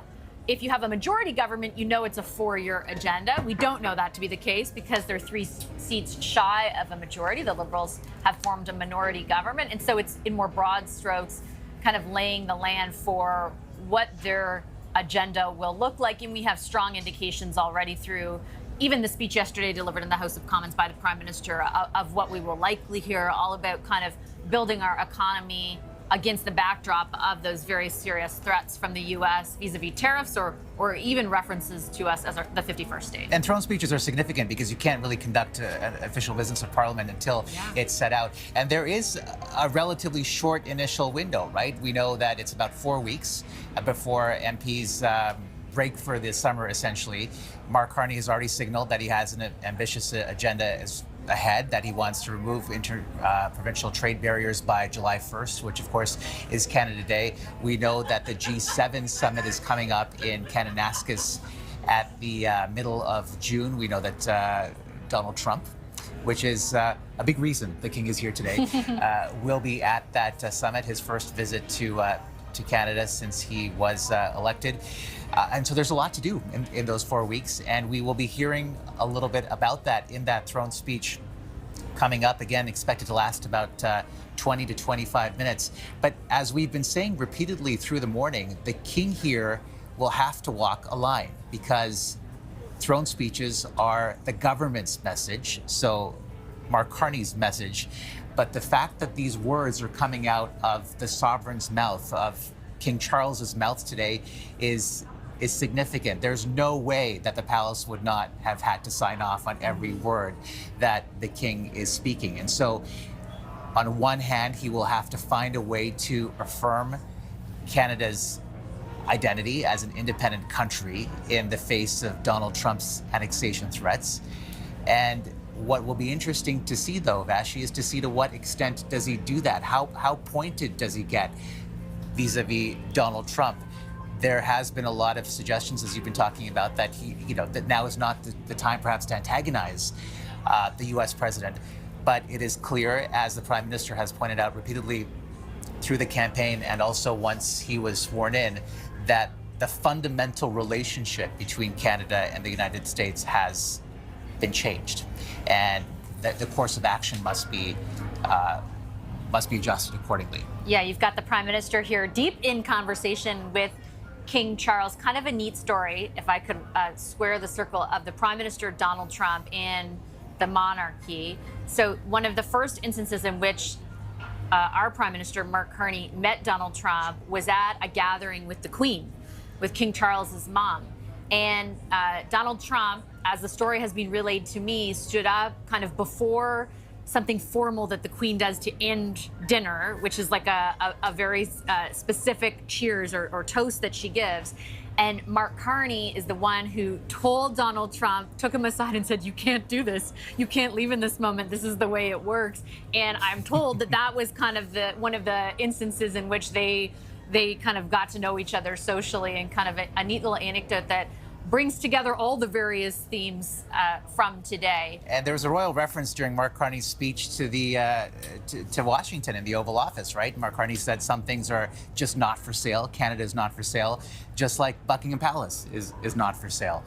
Telling that when he met with Donald Trump a little while ago. But again, His Majesty the King and the Prime Minister Mark Carney there in the Senate chamber, waiting for, at this moment, the arrival of the MPs who have just been summoned in the House of Commons and are expected to make their way to the Senate chamber momentarily. And those buses have arrived, and these are the first MPs who are now emerging from their vehicles and I from thought their they buses. had to walk. They're getting bussed over. And it's really not that far. It's a beautiful day. But obviously things are running. It's like clockwork, these events. And the throne speech was supposed to start at 11 o'clock Eastern. It has now hit that time. So things appear to be imminent as these MPs walk into the Senate chamber right now, awaiting the speech from the throne, which is only the third time that this will be happening since Canada's Confederation in 1867. We know the first time was in 1957 when the Queen delivered the throne speech. It happened then 20 years later in 1977, and now in 2025 when the King delivers the throne speech. And once the MPs actually enter the chamber, it's not going to be too much longer thereafter before the King will begin the throne speech. Once again, anywhere from 20 to 25 minutes. You're going to hear him, as the Governor General will deliver it, speak as if it were his government, right? My government will do X, Y, and Z. He is speaking in the voice of the federal government, of the Prime Minister more specifically, in laying out what they intend their agenda to be.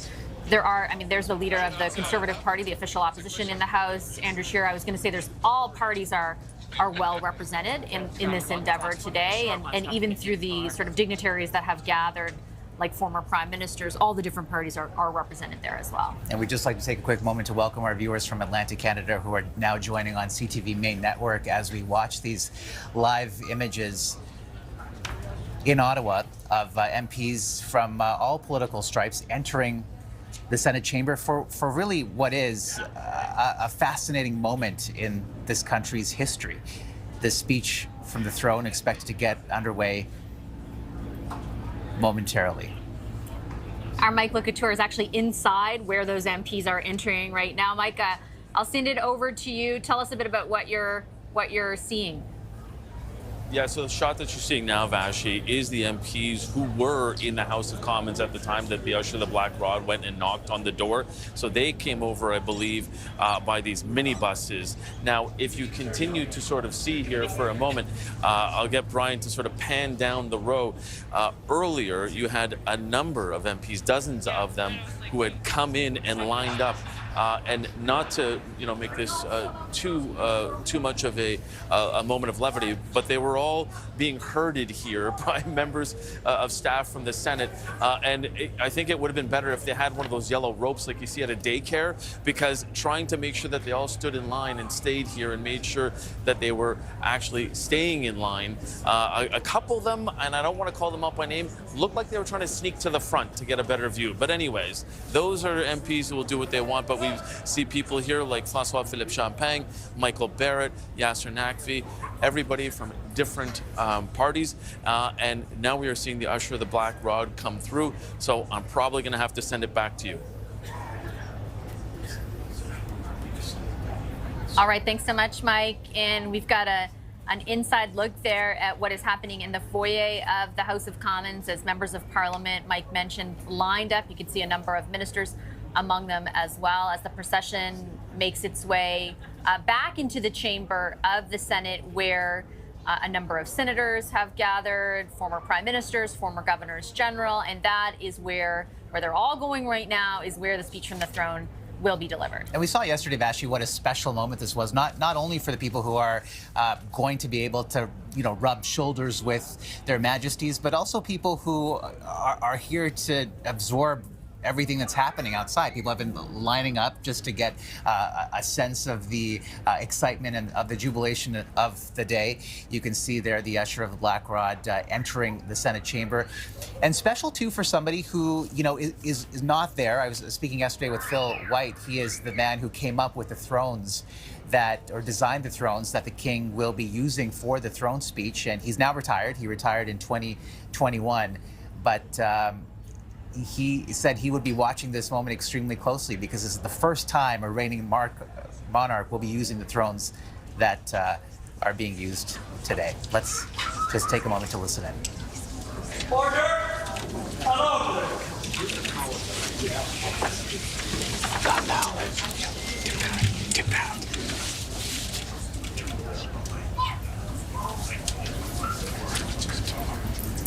May it please your majesty. The House of Commons has elected me their Speaker, though I am but little able to fulfill the important duties thus assigned to me. If in the performance of those duties I should at any time fall into error, I pray that the fault may be imputed to me and not to the House of Commons, whose servant I am, and who, through me, the better to enable them to discharge their duty to their king and country, humbly claim all their undoubted rights and privileges, especially that they may have freedom of speech in their debates, access to your majesty's person at all seasonable times, and that their proceedings may receive from your majesty the most favorable construction. Qu'il plaise à votre majesté. La Chambre des communes m'a élu président. The House of Commons elected me president, and that I'd be able to do this what I was assigned. If, in executing my duties, I make a mistake, I'm asking that the fault must be sent to me and not to the Commons, for which I'm the servant, and trying to do the best their duties to the king of their country, asks the recognition of their rights and privileges, notably freedom of speech in their debates, and also the access of the person of His Majesty in any convenient time, and asking that His Majesty interpret most favorably their deliberations.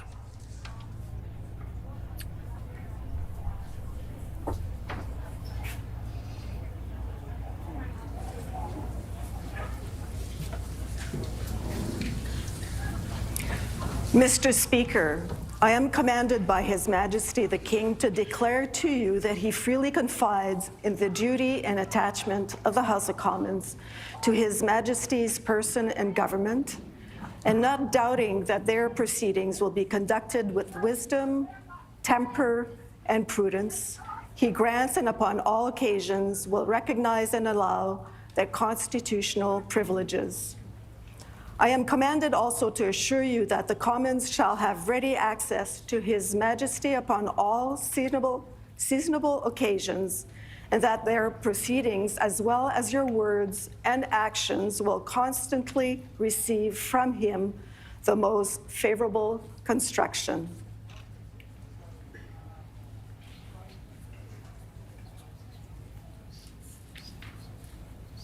Monsieur le Président, Sa Majesté, le His roi, me Majesty, charge de vous the dire King, que, ayant pleine confiance makes dans me le say to say he's got a full confidence in the loyalty and the attachment of the House of Commons with the government of His Majesty, doubting that the deliberations with wisdom, moderation, and prudence, and will be able to recognize those constitutional privileges. I am looking forward to make sure that the Commons will have all convenient access, free access to His Majesty, and that their deliberations and your acts and your words will always be interpreted on the most favorable way.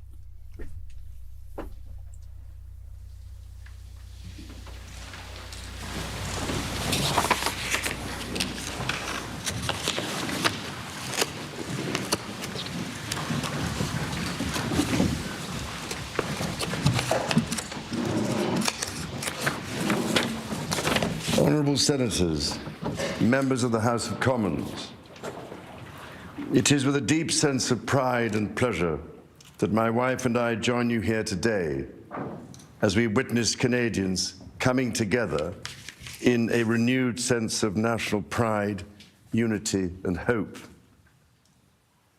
I would like to acknowledge that we are gathered on the unceded territory of the Algonquin and Anishinaabe people. This land acknowledgement is a recognition of shared history as a nation, while continuing to deepen my own understanding. It is my great hope that in each of your communities and collectively as a country, a path is found toward truth and reconciliation in both word and deed. This is my 20th visit to Canada, spread over the course of more than half a century, and my first as sovereign. As I've said before, every time I come to Canada, a little more of Canada seeps into my bloodstream, and from there, straight to my heart.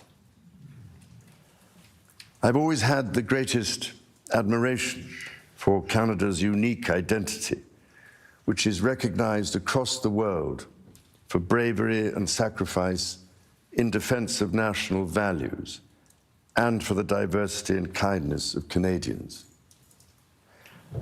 To the First Nations, Inuit and Métis peoples, you have welcomed my family and myself to your traditional lands with great warmth and hospitality, for which I am humbly grateful. This year, we mark the 80th anniversary of VE Day and VJ Day. On Juno Beach, at Dieppe, on the Somme, at Beaumont-Hamel, at Ypres, and on Vimy Ridge. At those places and many others, forever etched into our memories, Canadians fought and died alongside our closest allies. Aujourd'hui, je vois des élus venant I d'un see bout à l'autre elected du members Canada, from one part of de Canada to the other, Saint-Jean's from St. à John's Terre-Neuve et to Labrador, Newfoundland and Labrador to Victoria en Colombie-Britannique in British Columbia et d'Arviat and Dariat au Nunavut. in Nunavut. Je vois des I gardiens see des droits some keepers of the rights and guaranteed freedom by the Canadian Charter. En tant que roi, As king, je tiens à I vous remercier want to de thank vous you mettre au service that you be de at the vos service compatriotes of your d'un bout compatriots à l'autre from de ce one grand et beau end pays. to the other of this beautiful country. You speak for your communities, representing an incredible richness of cultures, languages, and perspectives. We owe it to this generation and those who succeed us to think and act for the greater good of all. While the world faces unprecedented challenges, generating uncertainties across the continents with regards to peace and stability, economics, and climate change, your communities have the skills and determination to bring a wealth of solutions.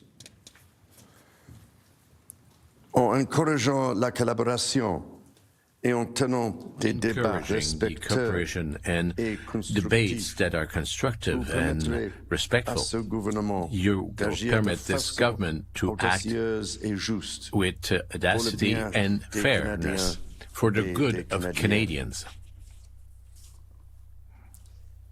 It has been nearly 70 years since the Sovereign first opened Parliament. In the time since, Canada has dramatically changed, repatriating its constitution, achieving full independence, and witnessing immense growth.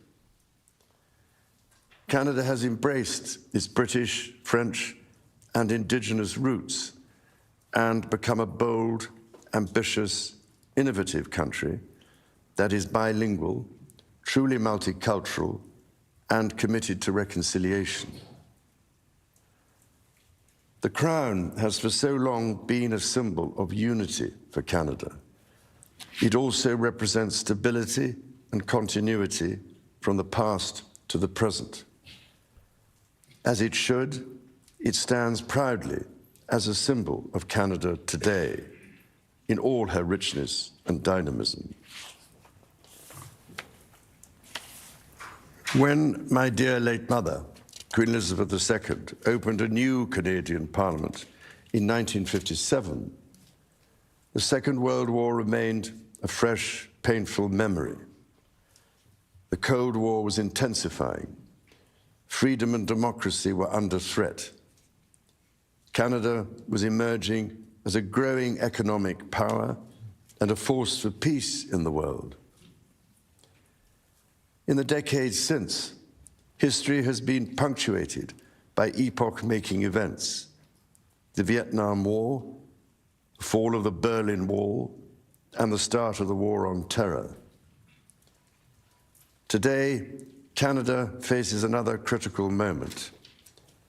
Democracy, pluralism, the rule of law, self-determination, and freedom are values which Canadians hold dear, and ones which the government is determined to protect. The system of open global trade that, while not perfect, has helped to deliver prosperity for Canadians for decades, is changing. Canada's relationships with partners are also changing. Il nous faut confronter la réalité. We must face reality. Depuis la Deuxième Guerre Since the mondiale, Second World notre War, monde n'a jamais our été world aussi has never dangereux been et as instable. dangerous and unstable Le as now. Canada Canada fait face is à des défis facing qui, some dans nos challenges vies, that sont sans précédent. are without precedent. Many Canadians are feeling anxious and worried about the drastically changing world around them. Fundamental change is always unsettling. Yet this moment is also an incredible opportunity for renewal, an opportunity to think big and to act bigger, an opportunity for Canada to embark on the largest transformation of its economy since the Second World War. A confident Canada, which has welcomed new Canadians, including from some of the most tragic global conflict zones, can seize this opportunity by recognizing that all Canadians can give themselves far more than any foreign power on any continent can ever take away. And that by staying true to Canadian values, Canada can build new alliances and a new economy that serves all Canadians. The Prime Minister and the President of the United States, for example, have begun defining a new economic and security relationship between Canada and the United States, rooted in mutual respect and founded on common interests, to deliver transformational benefits for both sovereign nations. Simultaneously, the government is reinforcing its relationships with the commercial partners and trustful allies. Make sure that Canada has what this world needs and defending the values that people respect. Canada is ready to start a coalition of nations that will share these values, that believes in cooperation, international cooperation, and free trade of goods and of services and ideas. In this new world that evolves at the frenetic rhythm, Canada will show the road to follow. The demonstration will be made to when Canada will preside the summit of the G7. The government is guided by its conviction that the economy is only truly strong when it serves everyone. Many Canadians are struggling to get ahead. The government is responding, reducing middle-class taxes and saving two-income families up to $840 a year. It will cut the GST on homes at or under $1 million for first-time home buyers, delivering savings of up to $50,000. And it will lower the GST on homes between $1 million and $1.5 million. Le gouvernement assurera la pérennité will make sure that we have programs that already know that permits to families to save thousands of dollars a year. Notably, what goes for the medication, insurance, and also the dental services of Canada that will be accessible to 8 million Canadians, permitting to save more than $800 per year in average. The government's overarching goal, its core mission, is to build the strongest economy in the G7. That starts with creating one Canadian economy out of 13. Internal barriers to trade and labour mobility cost Canada as much as $200 billion each year. The government will introduce legislation to remove all remaining federal barriers to internal trade and labour mobility by Canada Day. Les premiers ministres de plusieurs provinces of many provinces and territories already took some measures to break the obstacles to interior commerce. The government will go on these progress to create, before Canada Day, a real system of free trade across the country. It's efforts that are essential to permit for Canada to realize all its potential on an economic level. But that's not sufficient. To build Canada strong, the government is working closely with provinces, territories, and Indigenous peoples to identify and catalyze projects of national significance. Projects that will connect Canada, that will deepen Canada's ties with the world, and that will create high-paying jobs for generations.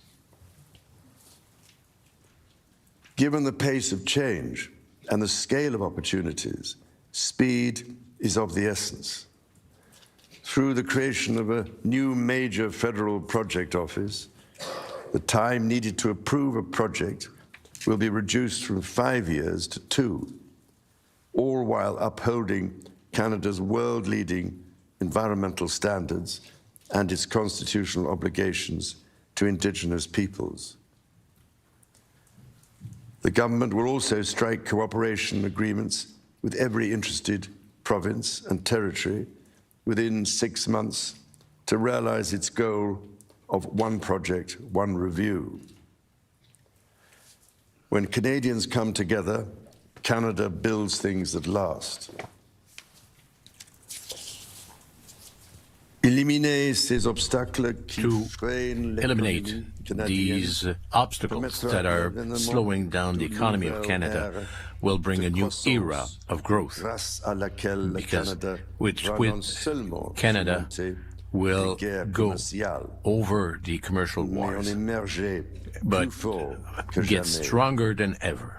That will permit to become a superpower as far as the green energy, and to build a strategy, industrial strategy that will permit that Canada be more competitive on the international level while fighting the climate change. To build systems of good careers with specialized crafts, and to make Canada a turntable for science and innovation. Critically, the government will undertake a series of measures to help double the rate of home building while creating an entirely new housing industry, using Canadian technology, Canadian skilled workers, and Canadian lumber. The government will introduce measures to deliver affordable homes by creating Build Canada homes. This mission-driven organization will act to accelerate the development of new affordable housing. It will invest in the growth of the prefabricated and modular housing industry, and it will provide significant financing to affordable home builders. The government will make the housing market work better, including by cutting municipal development charges in half for all multi-unit housing. The government will drive supply up to bring housing costs down. To be truly strong, Canada must be secure. To that end, the government will introduce legislation to enhance security at Canada's borders. Law enforcement and intelligence agencies will have new tools to stop the flow of fentanyl and its precursors. The Canada Border Services Agency will be given new powers to examine goods destined for export, to prevent the transport of illegal and stolen products, including cars. Le gouvernement protégera la souveraineté du Canada en rebâtissant, réarmant et réinvestissant dans les forces armées canadiennes. Canadian Armed Forces. Il stimulera l'industrie militaire canadienne en prenant part au plan Réarme Europe et contribuera ainsi avec des partenaires européens à la sécurité transatlantique.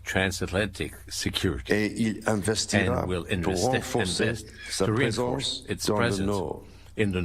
Alors que cette région, qui est partie intégrante de la nation canadienne, fait face à de nouvelles menaces. The government will discharge its duty to protect Canadians and their sovereign rights from wherever challenges may come at home or abroad. To keep communities safe, the government will hire 1,000 more RCMP personnel. It will change firearms licensing and strengthen enforcement of yellow and red flag laws. Weapons licenses for those convicted of intimate partner violence and those subject to protection orders will be revoked. Through the deployment of scanners, drones, and helicopters, additional personnel, and canine teams, the government will stem the tide of illegal guns and drugs across the border. It will take these steps while protecting the rights of law-abiding gun owners and Indigenous peoples' long-standing hunting traditions. The government will bring a renewed focus on car theft and home invasions by toughening the criminal code to make bail harder to get for repeat offenders charged with committing these crimes, along with human trafficking and drug smuggling. During this time of great change, Canadians are uniting behind what makes Canada unique. La langue française, the French language, and the Quebec culture are the heart of the Canadian identity. They define the country that Canadians and me love so much. Canada is a country where we respect and celebrate the official languages and the indigenous languages. The government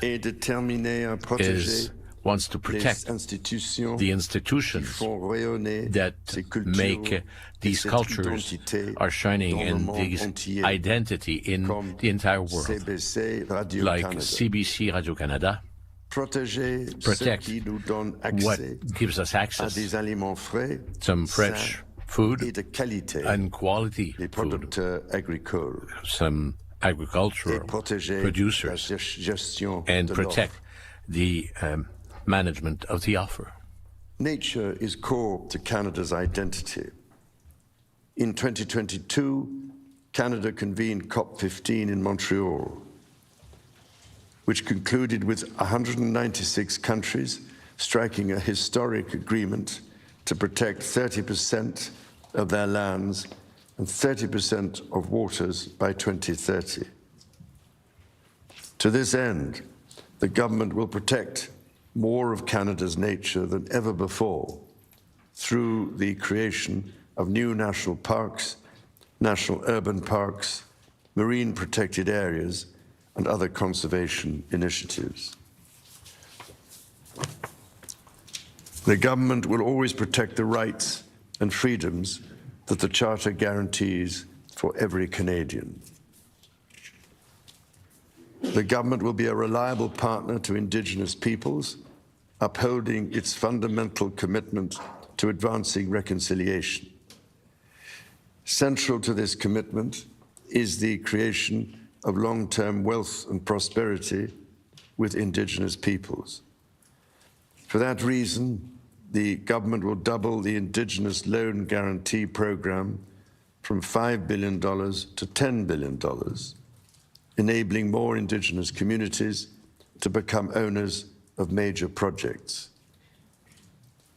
As Canada moves forward with nation-building projects, the government will always be firmly guided by the principle of free, prior, and informed consent. Canada's immigration system has long been a source of pride for Canadians and of dynamism for the economy. The government is dedicated to rebuilding the trust of Canadians in immigration by restoring balance to the system.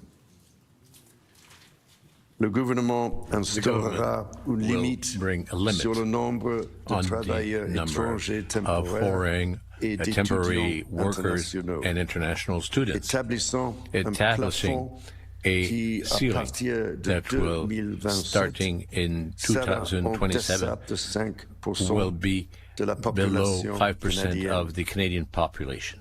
Simultaneously, he will bring the best talents in the world to build the economy, and will make it known to Canadians that are working s'ils in songent à foreign revenir countries, au pays, if they want to come il back n'y a to the pas de country, moment there's plus no propice moment pour le faire. better to do.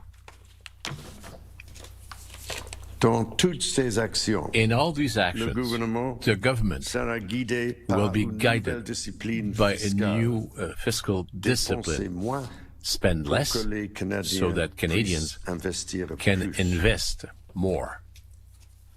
Day-to-day government spending, the government's operating budget, has been growing by 9% every year. The government will introduce measures to bring it below 2%. Transfers to provinces, territories, or individuals will be maintained. The government will balance its operating budget over the next 3 years by cutting waste, capping the public service, ending duplication, and deploying technology to improve public sector productivity. In parallel, the government will take a series of measures to catalyze new investment, to create better jobs and higher incomes for Canadians. The scale of the government's initiative will match the challenges of our times and the ambitions of Canadians. Honourable Senators, members of the House of Commons, when my dear late mother addressed your predecessors 7 decades ago, she said that in that age and against the backdrop of international affairs, no nation could live unto itself. It is a source of great pride that in the following decades, Canada has continued to set an example to the world in her conduct and values as a force for good. À vous, to you, et à l'ensemble du peuple canadien, and to the mon épouse et Canadian moi-même, people, my wife and myself, are addressing our sincere thanks for that more welcome, as more the anthem reminds warm us, welcome. The true north is indeed strong and free.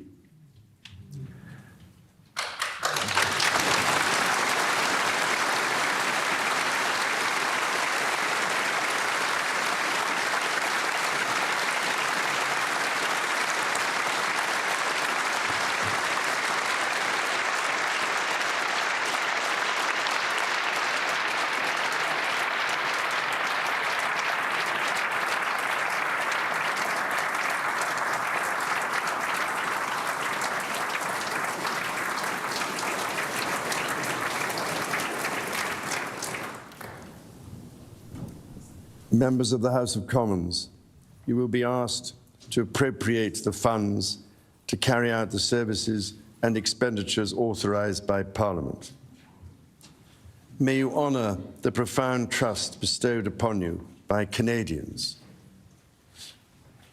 And may God bless and guide you in all your duties.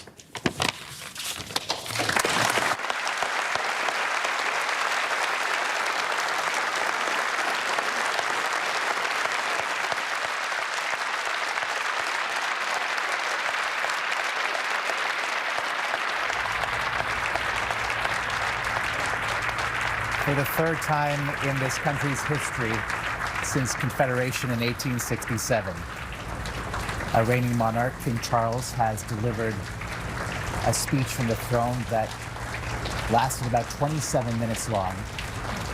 And essentially was in 2 parts. The first part about Canada and its place in the world, given the political context of the tensions between Canada and the US. And the second part, essentially, a synthesis or a summation of Liberal campaign commitments. And there was some interesting language that he used, Vassy, in this speech. I mean, it was a challenging speech in many ways because the king is not a political person. It's a apolitical role.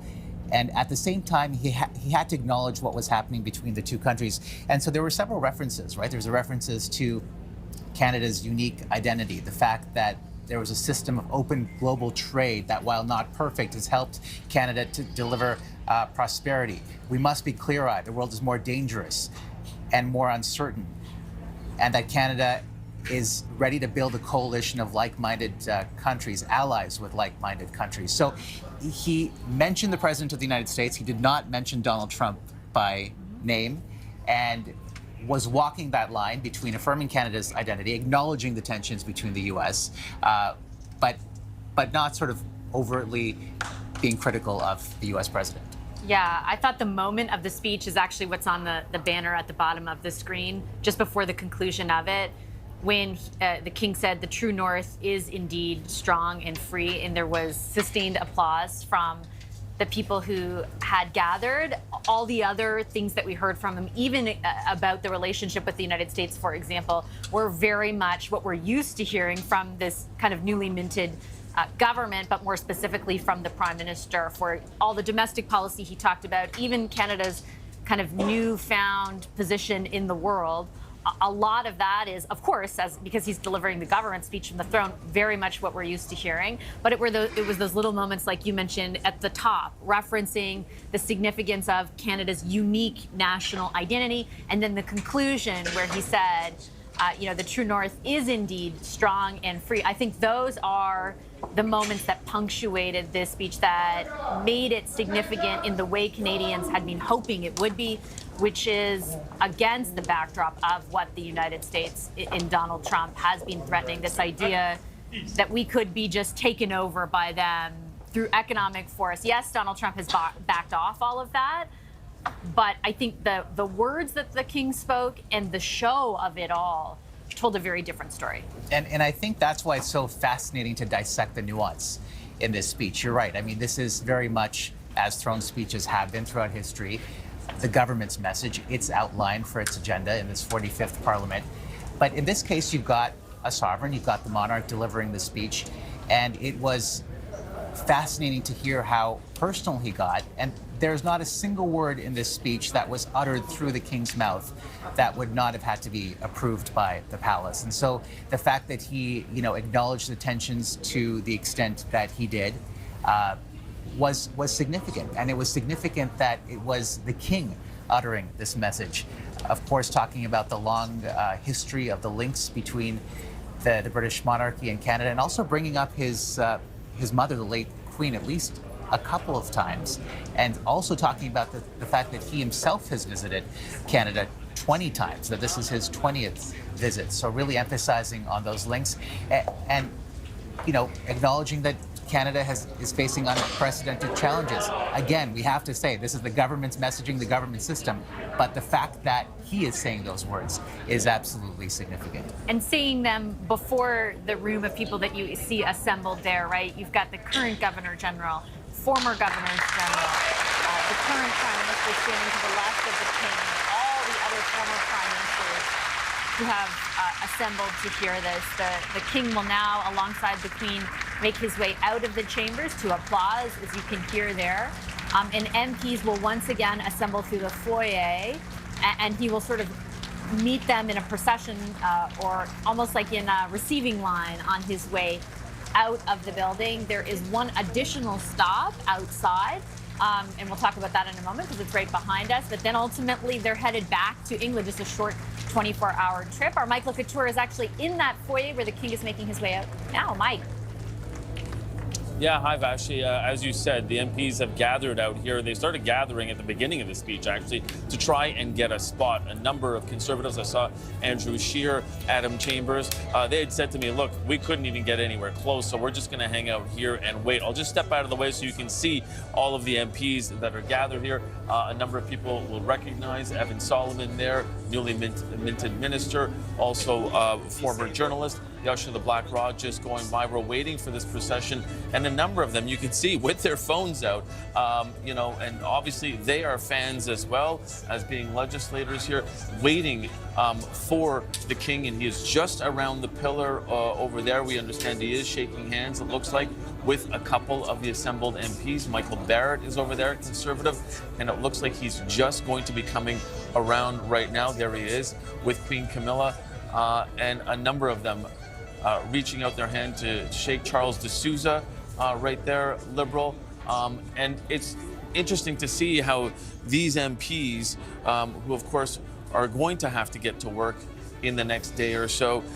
They are lined up here waiting for this moment to see the royals and really to have an exchange with them. Patty Haidu is there as well. I see Karina Gould, Ron McKinnon, and just waiting for that interaction that they can have as he passes right in front of our cameras here. There he is, shaking hands with Evan Solomon and Adam Van Couverden. And it's just that moment, right, that they all want to have and they all want to share with the royals that they've been waiting for here for a little while. And to your point, Vassy and Omar, you know, what struck me in terms of the actual message was that last one, because it was, in his words, it was when he spoke about his late dear mother addressing the predecessors 7 decades ago. She said that in that age, against the backdrop of international affairs, no nation could live unto itself. It is a source of great pride that in the following decades, Canada has continued to set an example to the world in her conduct and values as a force of good. And then he mentioned that in the anthem, it reminds us the true North strong and free. Something that I think, words that will resonate, and something that Canadians had been asking for. You'll remember when a number of people were commentating on the Prime Minister Carney going over to London. I was there with him in that first trip, and we had asked, did you ask for King Charles to say something to Donald Trump, basically back off and stop with the 51st state talk? And Carney said, no, it is understood. But clearly this was something here that was put in this speech by King Charles that was, the collaboration with the palace and the Prime Minister's office, and a clear sign and a clear message about Canada and its sovereignty. Vassy, Omar?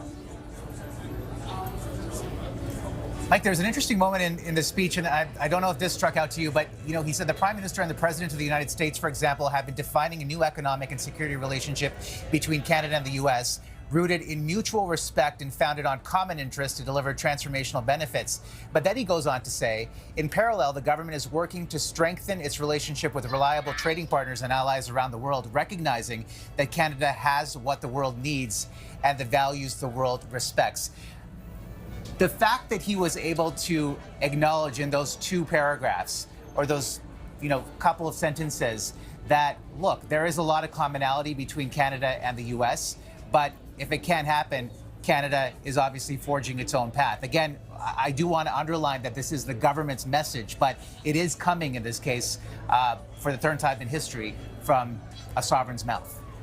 What did you make of that statement? Yeah, and it's interesting, Omar, because this is something that you've been hearing from the Prime Minister, is trying to include and trying to continue to really strengthen that and chart this new path. I mean, he had said during the campaign, so many times you lost count of it, and how the relationship between Canada and the United States will never be the same again. And that now, with this language, talking about charting that new relationship, is really trying to set the table. And I think we saw that in Washington, D.C., inside the Oval Office, where they talked about this relationship. You saw how President Donald Trump treated Prime Minister Mark Carney, and a clear reset of how they were going to try and go forward. But Prime Minister Mark Carney has been clear that that relationship is no longer the same, that we do have to look beyond our borders and beyond that relationship that we've had with our southern neighbors, so reliant on them for trade and for so many other things. And that is what he's trying to do here, trying to diversify our trade.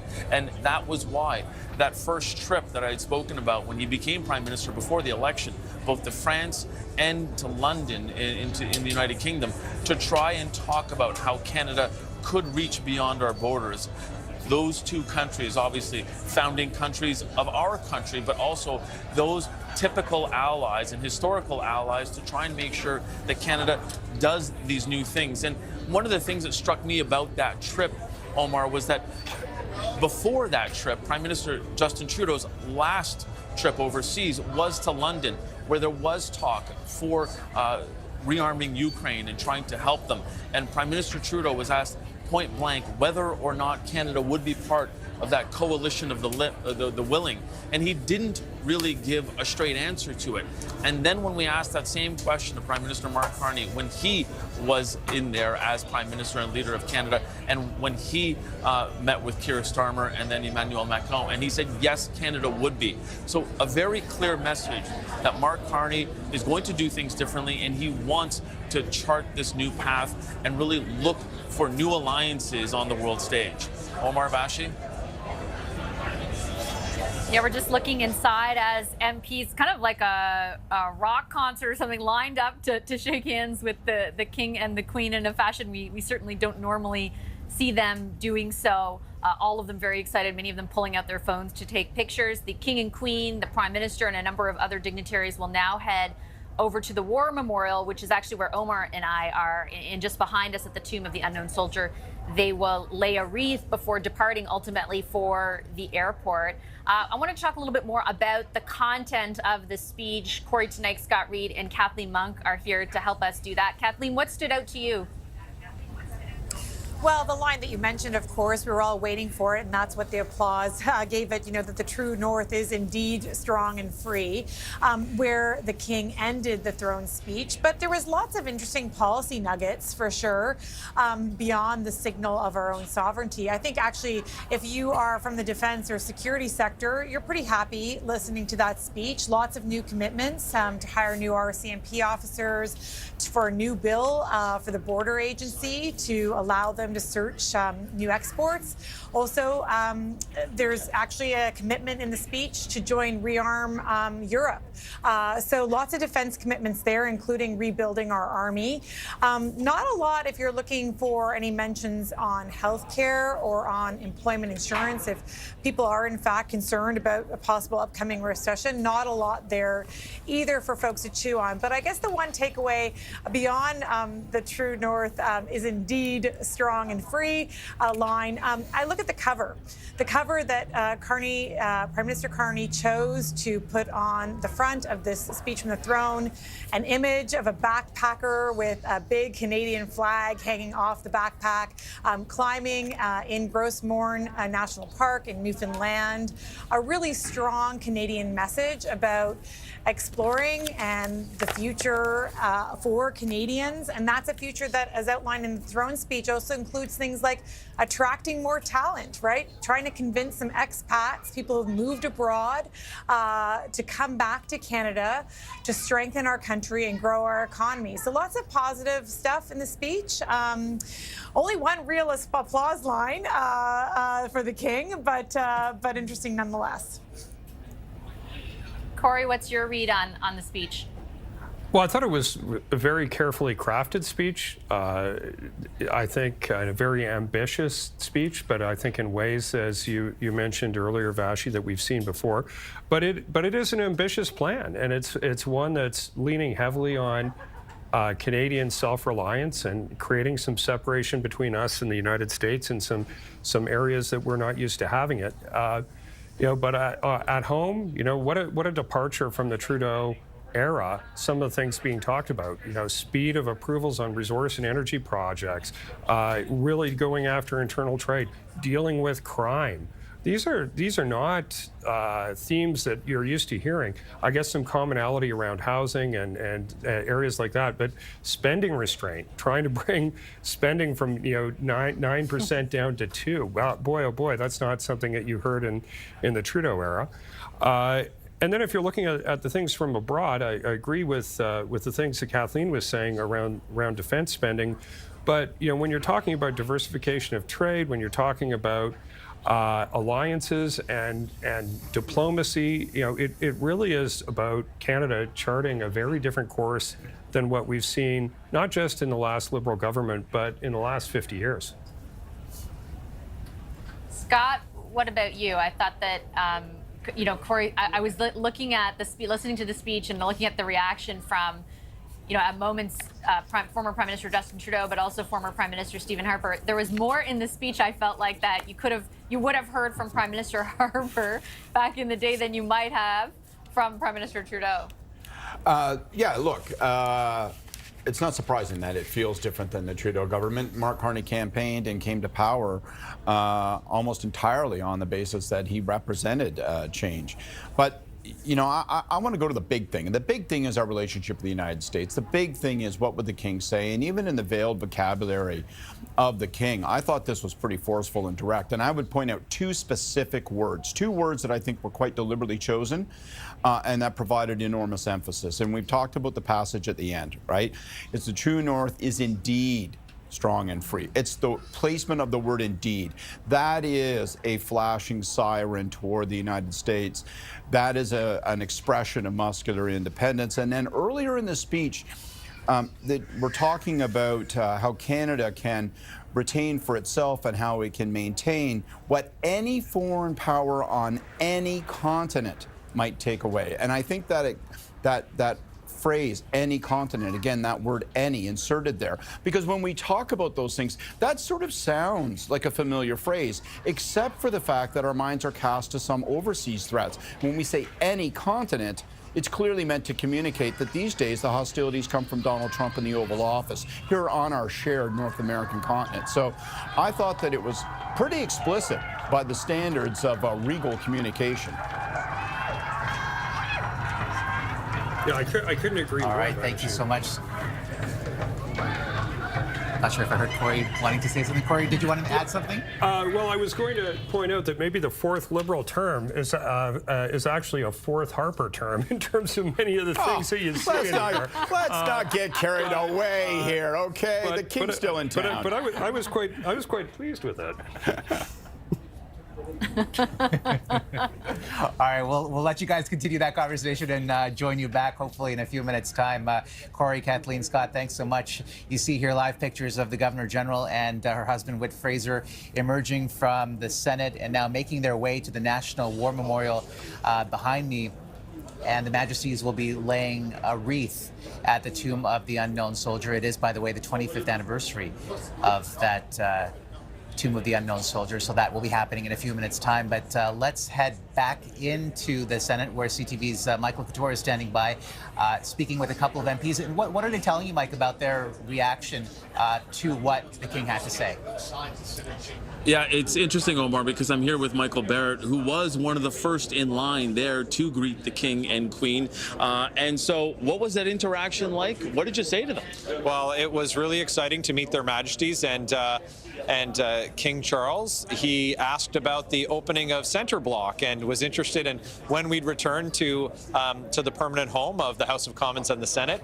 And I said, we expect it in 2031, and that I said, perhaps a break in protocol. I invited him to open Parliament in 2031, and he said he'd like to do that. So that's fantastic. So obviously a historic moment. I want to dig into the speech a little bit.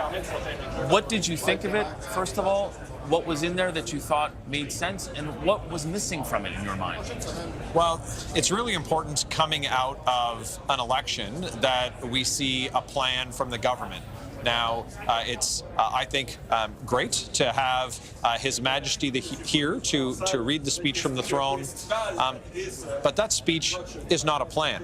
And so today is great to demonstrate Canada's enduring connection, Parliament's connection to the Crown, and how that strengthens our democracy, but it doesn't lay out how it's going to strengthen our economy. We need to see what the government's plan is to reduce their inflationary spending, to help the cost of living challenges that Canadians have. How are they going to fund the programs that they allude to in this speech from the throne, whether it's on housing or on making our communities safer with changes to bail laws? So those details really are contained in a budget document, and that's what Parliament should be dealing with. That's what the House of Commons should be seized with over the next 4 weeks, but really over the next few months, though the Prime Minister plans for Parliament to recess at the end of June. Yeah, and I know that the Prime Minister had also talked about how those calculations could be changed by meetings at NATO coming up in June. I wanted to ask you, because we had François-Philippe Champagne, the finance minister here, who said he's looking forward to a new sense of collaboration and really calling on all opposition parties to join them in really trying to unite the country behind them. And you saw in the throne speech a number of initiatives, especially the tough on crime stuff, that almost look conservative platform-esque. What did you think of that? Well, I think that some of the best ideas that we saw in the Liberal platform and in the speech from the throne were lifted from conservative policies, and that's great.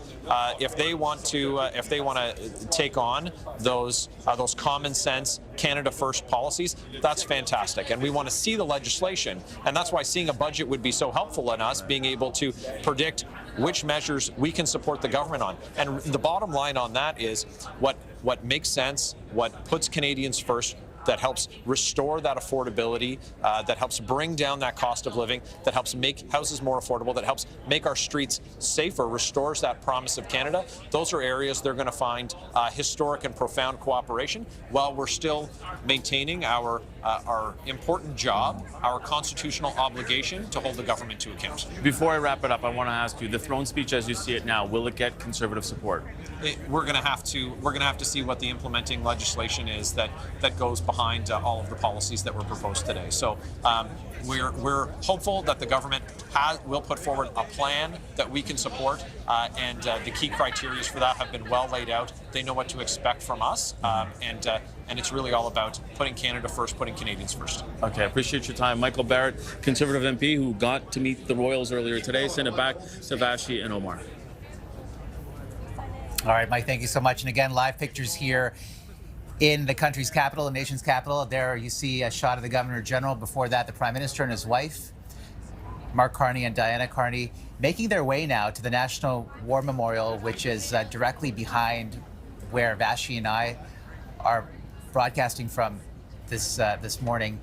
And from there, we know that Their Majesties will lay a wreath at the tomb of the unknown soldier. That will be happening in just a few minutes' time. Let's just take a moment to listen in and try to make out a little bit of what the Prime Minister is saying as he greets quite a sizable crowd here in Ottawa. It looks, though, that the shot has now changed back into the Senate building where the King is now departing with the Queen. Let's listen.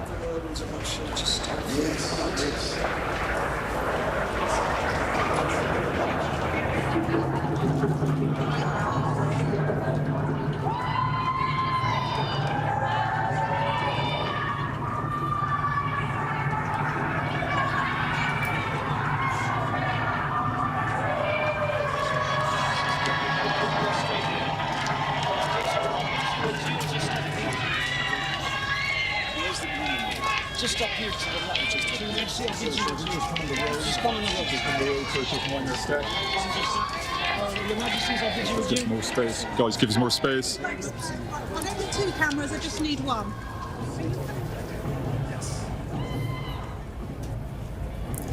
And we'd like to take a quick moment to welcome our viewers from Ontario who are now joining us on CTV main network as the King and the Queen depart the Senate from where he has now delivered a historic throne speech, only the third time since Confederation, since 1867, that a sovereign, a monarch, has delivered a speech from the throne.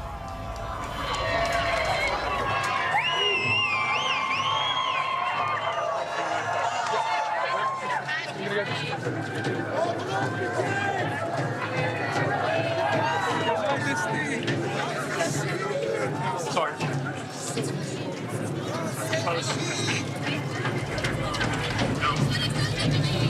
Yeah, the crowd, Omar, has really, in the last 30 minutes, just populated itself enormously. They've moved over basically from the Senate. Now they're crowded right in front of the Chateau Laurier. It's like half a block that the King and Queen have to walk to get to the tomb of the unknown soldier, where they will be laying that wreath. But the crowd is noisy. They're excited. The second the King walked out of the Senate, for example, the crowd kind of erupted into cheers and applause. They are genuinely really pumped about all of this. And somebody who has a front row seat to all of this jubilation and this excitement is CTV's Abigail Beeman. Give us a sense, I mean, as Vassy was mentioning, Abigail, just in the past little while, that there has been a huge swell in the crowd size. What are you seeing where you are?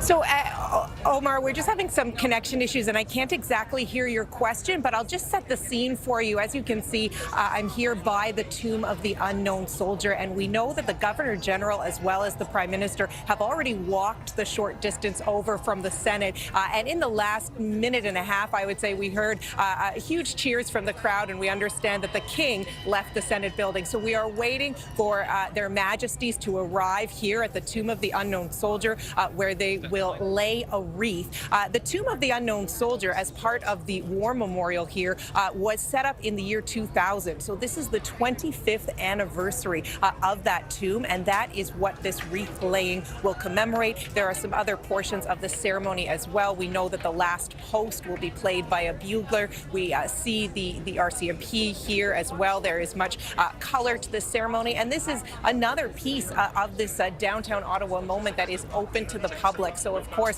the hundreds of people who are here to see the King, there are many gathered on all sides of the war memorial, or a few sides of the war memorial as well.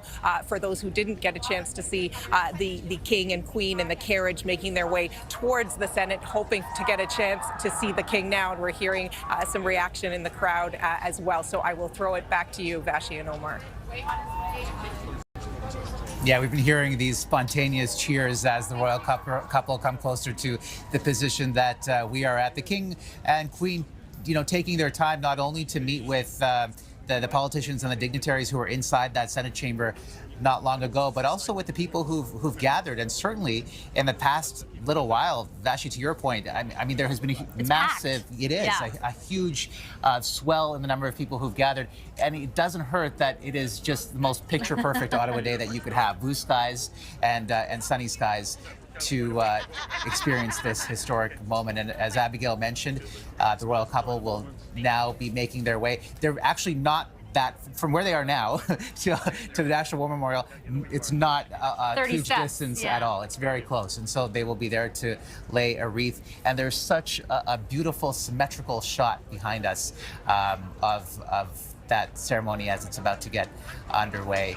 And I believe we're cutting to that shot right now as people are getting ready for that moment. And this will be basically the last event that they have before the royal couple then moves on to the airport, to Hangar 11, which is, of course, the hangar where the VIPs arrive and leave from, and make their way back to the UK for a trip, by the way, that has been a whirlwind. I mean, it's been less than 24 hours that they've been on the ground in Canada, but making quite a statement at that time. Yeah, very much so. In all of the when you look at the kind of them greeting the crowds here, it's what they did all day yesterday too. They went to a series of stops between the airport, for example, at Lansdowne, which is just that way, in the afternoon. And then they went to Rideau Hall. And all along the way, there have been Canadians who assembled. This is definitely the biggest crowd that I've seen over the last 24 hours, but the King certainly taking his time, like he did, as you pointed out, inside the Senate chamber to meet with the MPs, to shake the hands of everyone who had assembled, to do the same for the Canadians who are proudly displaying their patriotism through the flags that they're all holding at this point. Everybody kind of in order, standing politely, waiting to welcome the King and be able to, and the Queen, I should say, and to be able to shake their hands.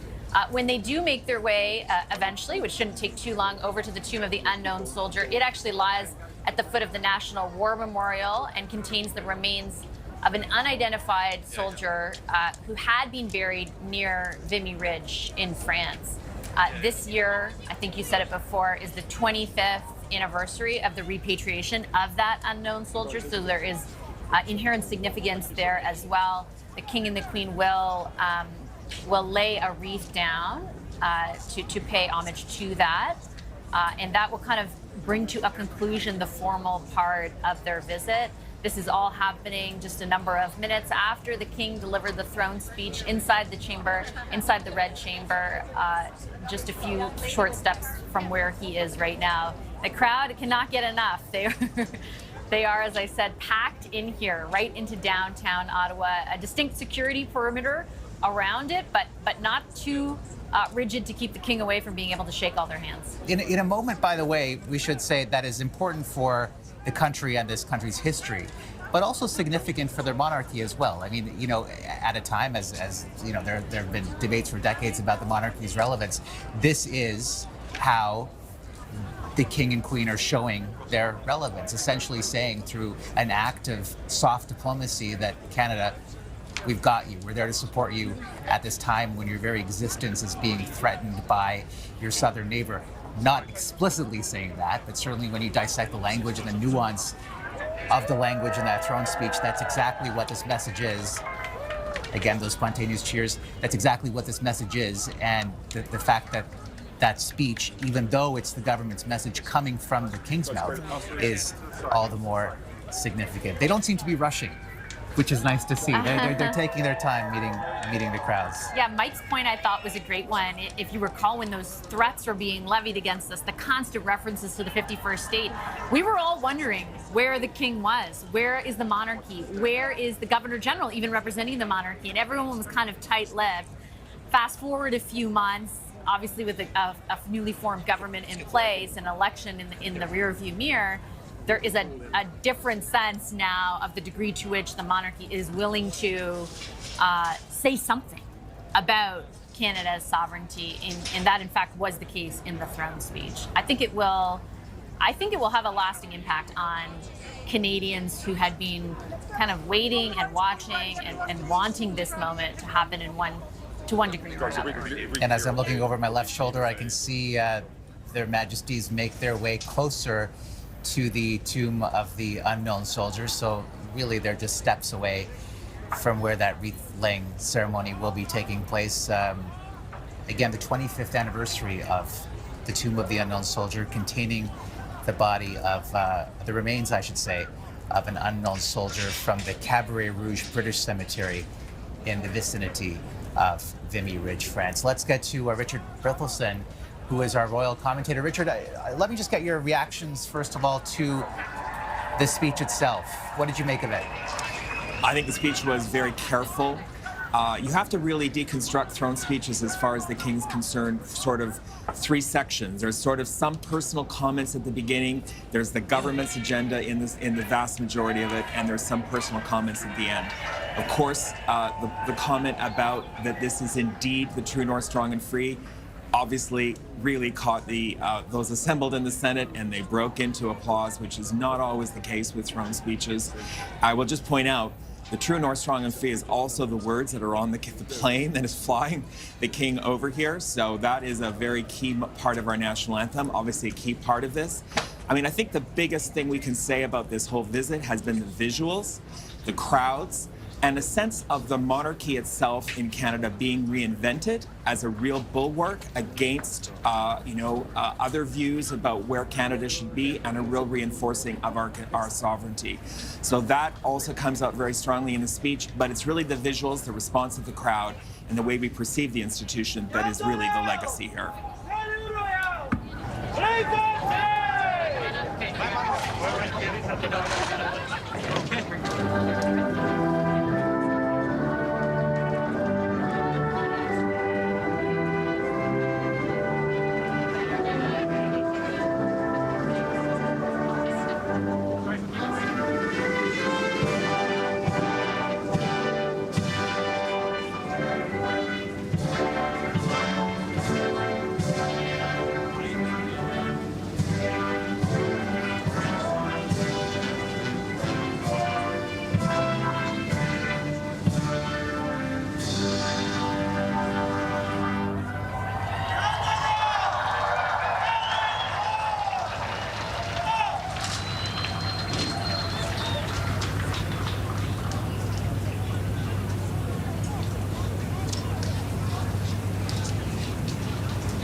You're right in the way.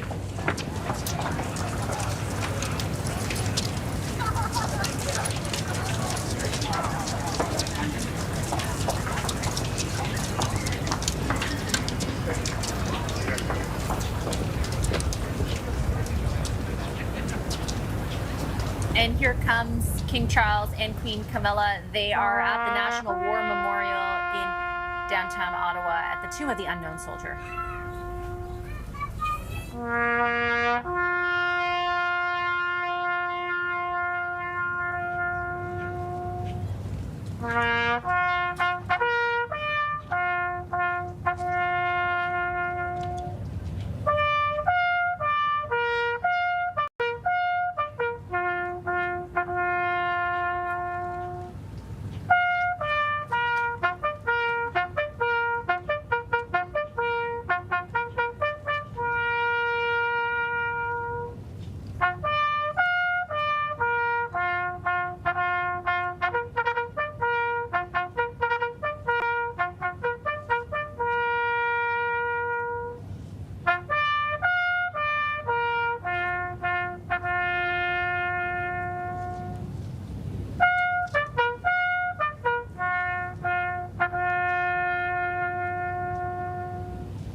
You brought the weather with you.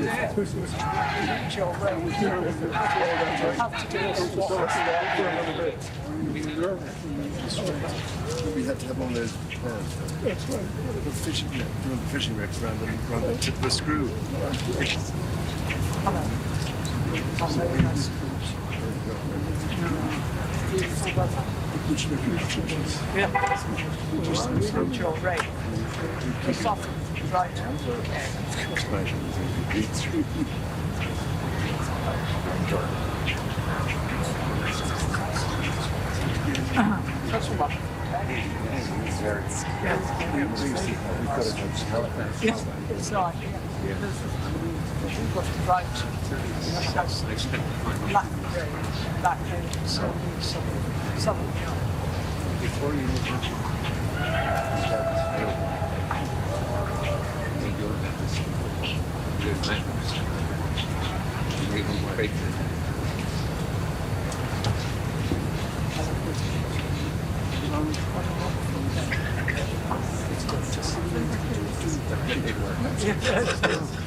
Sounds one person. Yeah, all right. Blind speech.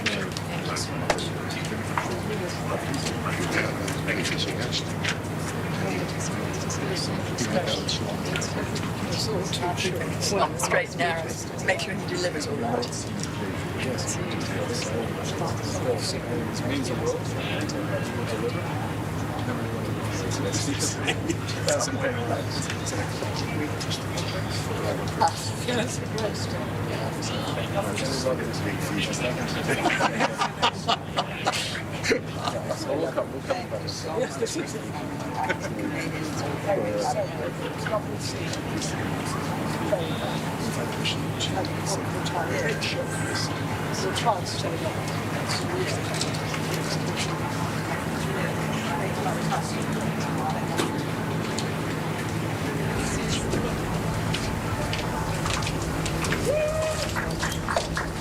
Exhausted.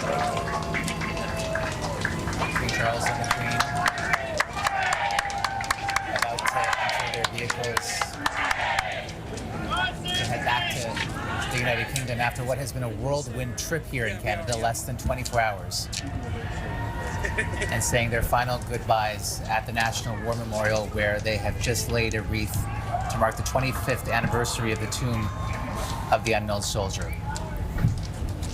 Before that, the King delivering the speech from the throne, a historic speech from the throne, only the third time that has happened in this country's history.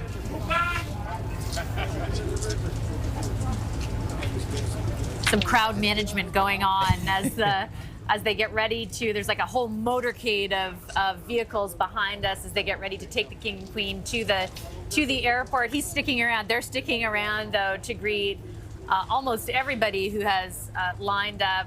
You know, of course, a long line of dignitaries, but also stopping to shake hands with so many people who had come out to witness the ceremony of what took place. It was nice, you know, there was lots that took place in the Senate, but it was really nice to see the part of this that took place out here. And just observing him and the Queen, I mean, he's really taking his time to meet people who've been standing outside, some of them for hours, before the events got underway this morning, to take part in, as we said, a very historic occasion for this country. Abigail, greet the couple. Pardon me, Abigail. I was just going to say Abigail Beeman is on the ground right there where all of this is taking place. Abigail, that sort of mini Remembrance Day ceremony, you could call it. It was so much like what we do see on November 11th every year. It was quite moving.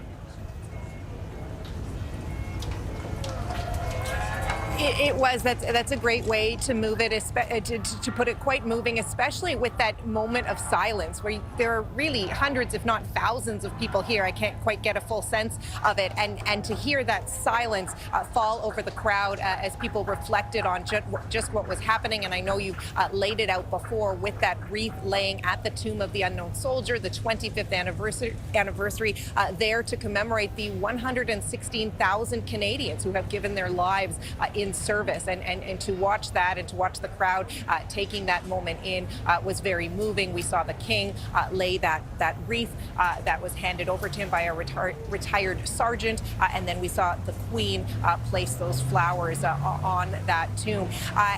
Going back to what you mentioned in terms of their Majesties and the King especially really taking the time to meet all these people, it may seem brief, that handshake or that word from the King, but really when you think about how fast this trip was, I'm just looking at the clock, and we're not even at the 24-hour mark since the King touched down here in Ottawa. So to have the chance to meet really hundreds of Canadians, and I've been at a number of these stops over the past 24 hours, it is really remarkable. And for those people who, as you've referenced, have been waiting for hours for a chance to spot, and in a best case scenario for them to have a word with or to meet the King, is really something that will have a lasting impact on the Canadians who are here today. Something else that I'll note, as I don't think I've mentioned before in our coverage, taking in the sights and sounds from today, you can see that some of the uniforms of the people at these events still have an ER rather than a CR, so a reference to Queen Elizabeth. I spoke with a member of the Dragoons yesterday at the airport whose insignia still has ER on all of the buttons, and I asked, when is this going to be changed over, and they didn't really have an answer, but sort of just signifying that it's still relatively new, that this is the King's first visit to Canada as King, and there are still marks of his mother here. I reference it because the piper behind me had that large ER that was quite visible. So just another of the many symbols that we've been discussing throughout the course of the King's visit here, and it sounds like they've moved off that National War Memorial and will be heading in that motorcade back to the airport for the wrap-up of a quick but impactful visit to Canada. I'll send it back to you, Vassy and Omar. As those overhead shots now show us the motorcades departing there at the National War Memorial. And what a fitting way to end this. I mean, every time I hear that bugler on Remembrance Day or on a day such as today, it really gives me chills. I mean, they're paying tribute to the men and women who've fought, who've sacrificed their blood, sweat, and tears to form what this country is. And really, that's what this visit is all about, too. It's celebrating all that makes Canada what it is, really paying tribute to its values, honoring the progress that it has made, and really fundamentally affirming the fact that it is, as the King said, Vassy, in the throne speech, the true North, strong and free.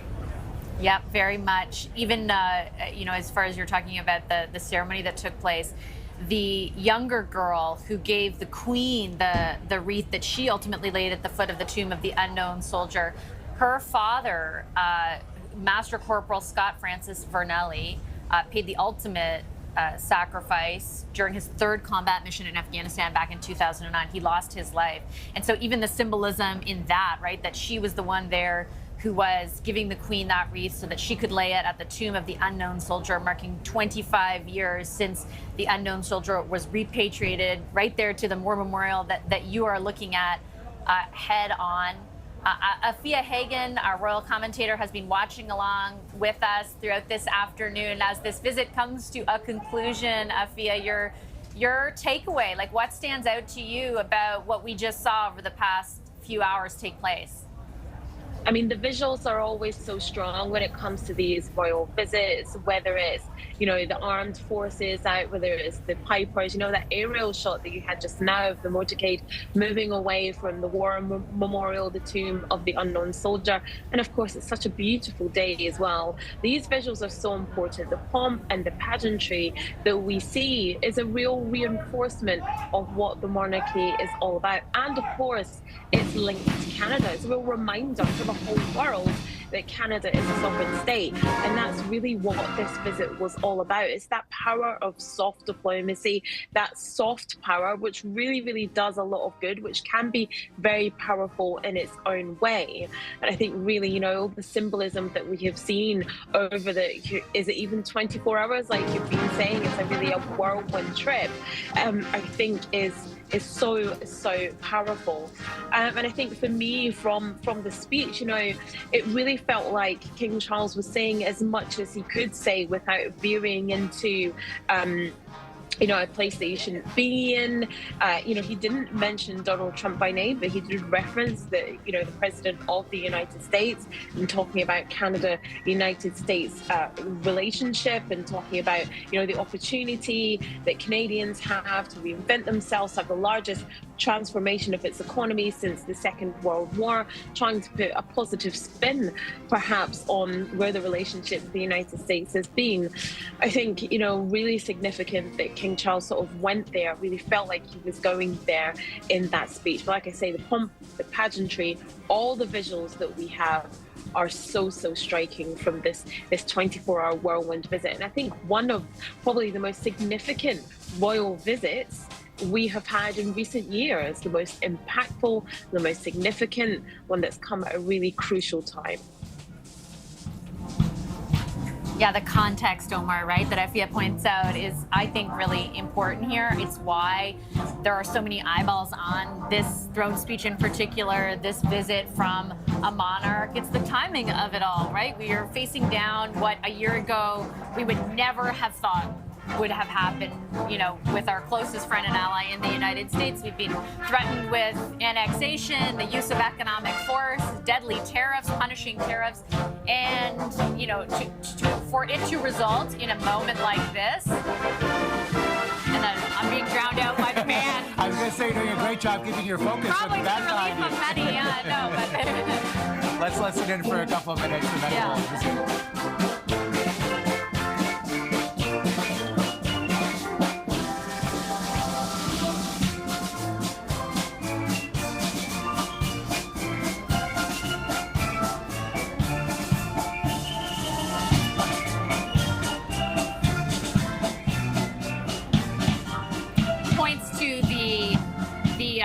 sort of symbolism, the visuals that both Richard and Althea were referencing, like from start to finish, the planning, the execution of this, it's like, it is kind of like a magical sight to behold. And happening very rapidly. I mean, as Richard Berthelsen was telling us not too long ago, I mean, these royal visits and tours take months to plan.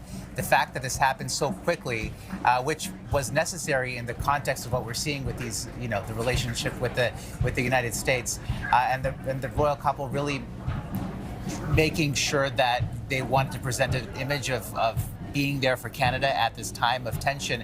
But also, you know, back to what we were saying, this is a hugely pivotal moment for the monarchy too, right? For them to be able to demonstrate their relevance when, you know, a lot of the time people are debating, you know, whether this institution has any merit in our day and age. They showed today that in this time of so-called need, at this time of, you know, when Canada's existence is being challenged by our southern neighbor, that they're going to show up, and they're going to show up quickly to be able to show Canadians that they're able to be there. And again, I mean, we've said it over and over again, but it has been only the third time since Confederation that a monarch has delivered a speech from the throne. So absolutely significant. He made special reference in that speech to our national identity.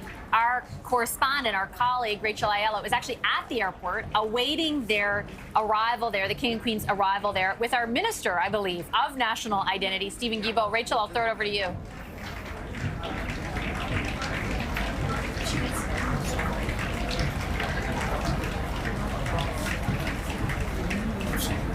All right, it looks like we might be having some audio issues with she'll be there soon, yeah. She will. No, they're just working on that. We'll join her. But as we mentioned, the royal couple leaving here from the National War Memorial and then making their way to the Ottawa Airport, Hangar 11, from where VIPs leave and eventually depart. That journey is about 25 minutes, although, you know, with some of those roads blocked, they will probably make it there between 10 or 15 minutes. We're going to take a quick break and see you on the other side in a couple of moments. Stay with us.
of the throne speech and the royal visit, only the third time since Confederation that a sitting monarch has delivered the throne speech. Let's go to CTV's royal commentator, Richard Berthelsen, who has been with us all morning.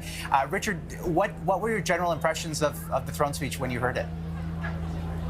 I felt it was a very carefully constructed speech. Obviously, it's a great privilege for the Carney government to have that speech read with all of their policy proposals. I mean, who would have thought we would have heard the King saying things like GST and all this kind of stuff? So, I mean, it was a terrific opportunity for them to get their message out from a royal voice. But I mean, it is a very carefully constructed speech. I would draw attention to the first 10 or 11 paragraphs in the speech, which are really likely coming directly from the palace. And of course, that very strong ending about the true north, indeed, the true north, strong and free. So those are the kind of touches that the King would have had. Of course, there are some very important statements in the speech about our sovereignty, our defense, and even our economic future that you can really link to the current situation. But I think the King straddled a very careful line, and the government really helped him by not asking him to say something that was more strident.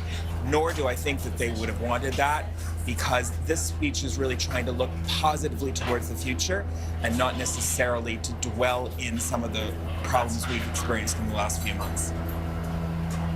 Are you surprised by the extent to which he did acknowledge the tensions without explicitly acknowledging the tensions with the U.S.?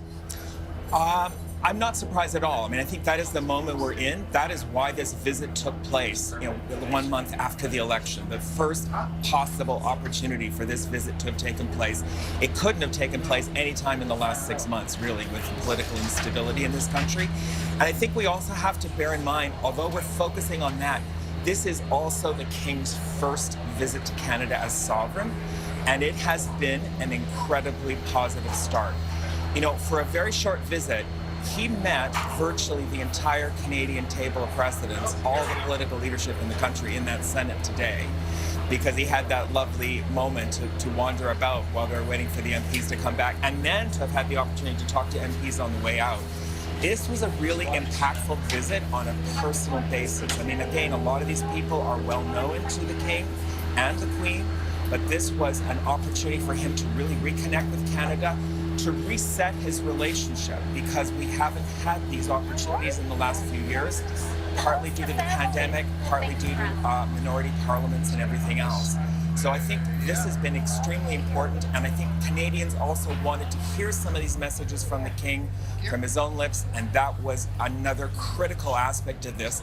The visuals have spoken extremely powerfully. Every time we've seen the armed forces, they've been in red and white. We had the RCMP.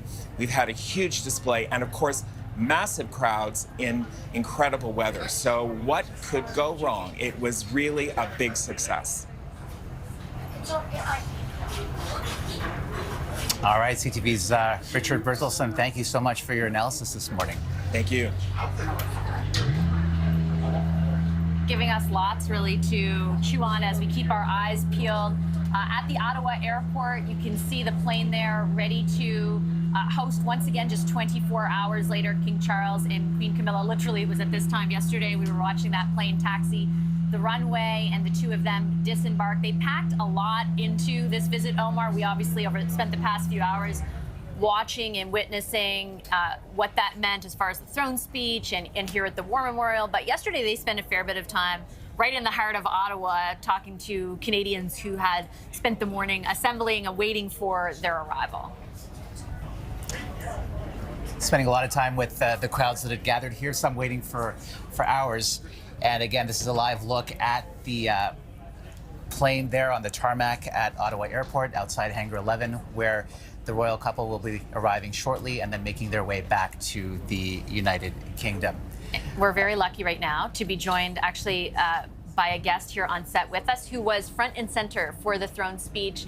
The wonderful Mila Mulrooney is here. Mrs. Mulrooney, it's such a pleasure to see you. Thank you. Thank you so much. It's great to be with you. I appreciate you making the time for the conversation. We watched you sitting next to all of the former prime ministers and people, former governors general. Tell us what it was like to be in that room. It was a great honor. It really was a great honor. And people were there was a euphoria in knowing that the king was going to read the throne speech. And it had been a long time between royalty reading our speeches. So it was a great honor for me and a privilege. And saw so many good old friends and met a lot of new young senators and had a chance to talk to former governor generals and with King Charles and Queen Camilla. Had a few words, and it was just a really deep pleasure for me to be there. Your late husband, I remember interviewing him when the Queen passed away, and the number of stories that he had involving you, and the two of you kind of, your story with the monarchy, the number of personal interactions, for example, were numerous to say the least. What does the monarchy mean to you? Well, it's interesting because I think people always assume prime ministers and monarchs are very much at arm's length, but it wasn't the case. I think the Queen was very, very benevolent when it came to all her prime ministers and all of the world leaders, and she was very generous in a private space, and she was she was amusing, she was funny, she was well read. All those things I could say about King Charles as well. He was and is one of my favorite stories about King Charles. He was not King Charles when the story took place, but he came to play polo. He came to play polo in Florida, and I was there alone. So I went to have dinner with him and a group of people just off the polo grounds. And he was very troubled by what was going on in Romania, but with Ceausescu digging up all the graves and taking away all the history. And I was fascinated about it because, as you know, I was born in the former Yugoslavia. And so I was thinking about what would happen if this kind of thing continued in Eastern Europe. And so he said, I'll send you the book. And sure enough, he sent me the book, and he wrote me a beautiful card, which I think the archives had. Brian read it because we had Ceausescu come to visit. Wow. So I think it's he's got a lot of depth, intellectual depth, and he's a man of great interests and curiosity, and I think England and the Commonwealth will really benefit from that. After the Queen passed away, your husband told me and was speaking to me about the role the Queen played in so-called soft diplomacy, right? Your husband was very much involved with other countries rallying against apartheid South Africa. Yes. And this is a role that the Queen herself took actively, even though the role itself, Ms. Verney, is not it's not a political role, right? Talk to me about some of the parallels of that soft diplomacy in what the Queen did and what the King did here today. Well, that's a very interesting comparison. I think, people assume that the throne speech is written by the government of the day, which it is. But I think you felt the King's presence through it all. And this is a king who understands the complexity of the world right now. And in some ways, it was an olive branch. In other ways, it was a bit of a hammer. So I think it's going to be interesting to see. But I think he's up to the challenge, and I think I'm very hopeful that we'll be able to overcome everything that's thrown at us. It was a delicate balance, and such a stunning moment of national unity. I think it was at your late husband's funeral at Notre Dame that we saw this tremendous gathering of politicians from various party lines coming together in one space, and we saw that again today in the Senate. Yes. Well, I think that also Brian was a man who admired public service on every level, and he respected people who took a stand. He had issues with people who couldn't make up their mind, and I think King Charles today took a stand, and he is the head of the Commonwealth. It's a very volatile world right now, especially in Africa, and he's going to do a fabulous job. I think I think he knows what he needs to do as the leader. And look, everybody, I believe in working together and making it all work. And I hope our Prime Minister will do the same. If your husband were here today, I mean, he had such a close relationship with your family did with Ronald Reagan. What do you think he would say about the current state of affairs between Canada and the U.S.? You know, I couldn't tell you because the language would be a little foul. Although he was a very nice Catholic boy, he had his moments. But I do think that he would work across all party lines, and he would work across all languages, barriers, and as many of the groups that we belong to, whether it's NATO or NORAD or the United Nations. And he was a man that believed that consensus and teamwork was absolutely essential. It's the King's first visit here as sovereign, at the 20th. Yes. 20th visit to Canada. I know you saw the crowds that had assembled here. Like, it was jam-packed. There is a huge crowd that came out to see the King both today and even yesterday, the King and the Queen, I should say. What do you think that says about the relevance of the monarchy in Canada right now, or even just about this moment for Canadians? I believe that the monarchy is going to be around long after all of us are gone. I think it has a very important role to play. And I think people love pomp and ceremony. They need to celebrate something. They need to feel as a part of something. And having them come out and be, you know, cheek by jowl with the King of England and his Queen, I think just gave people the feeling that Canada was an important place in the minds of the world. And I was very happy to see it, and I'm so grateful for the weather. Right? Isn't it beautiful? Yes, it's a stunning day. Did you feel that in the room as well? Yes, yes, we did. And I mean, it was beautifully orchestrated. We got to shake hands with them. We got to talk with them. It was lovely. It was well done. Well, I appreciate you making the time to come see us after all of it. It's such a pleasure to see you, Mrs. Mulroney. Thank you. Thank you very much. Thank you so much.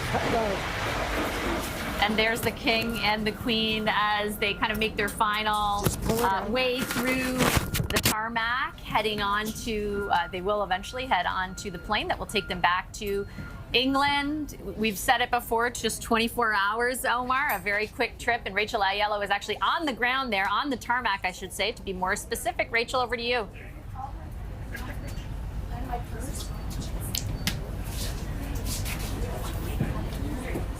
Dignitaries and the Prime Minister come to and from this country. And we're watching behind me here, King Charles and Queen Camilla get ready to head back to the UK, wrapping up a whirlwind, just around 24-hour visit to this country. Now, what they're calling this here is an administrative departure. So there is no interaction with the public at this departure, but they are being met by 25 members of the Royal Canadian Dragoons, 2 members of the RCMP, as well as Canada's Minister for Canadian Identity and Culture, Stephen Guilbeault, who you might have caught me standing beside not too long ago. Sorry for that. This is really the end of quite a historic trip, as the King said in his speech from the throne, his 20th visit to this country, but his first as sovereign. Vassy?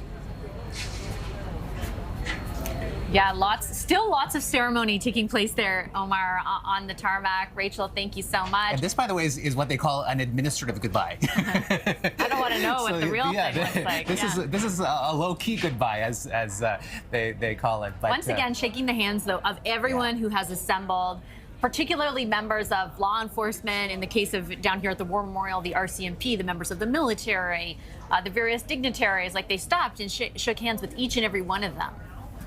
Certainly taking their time. And this goes back to what we were saying earlier. I mean, this is a pivotal moment for the monarchy to be able to prove its relevance, but also for this country's history.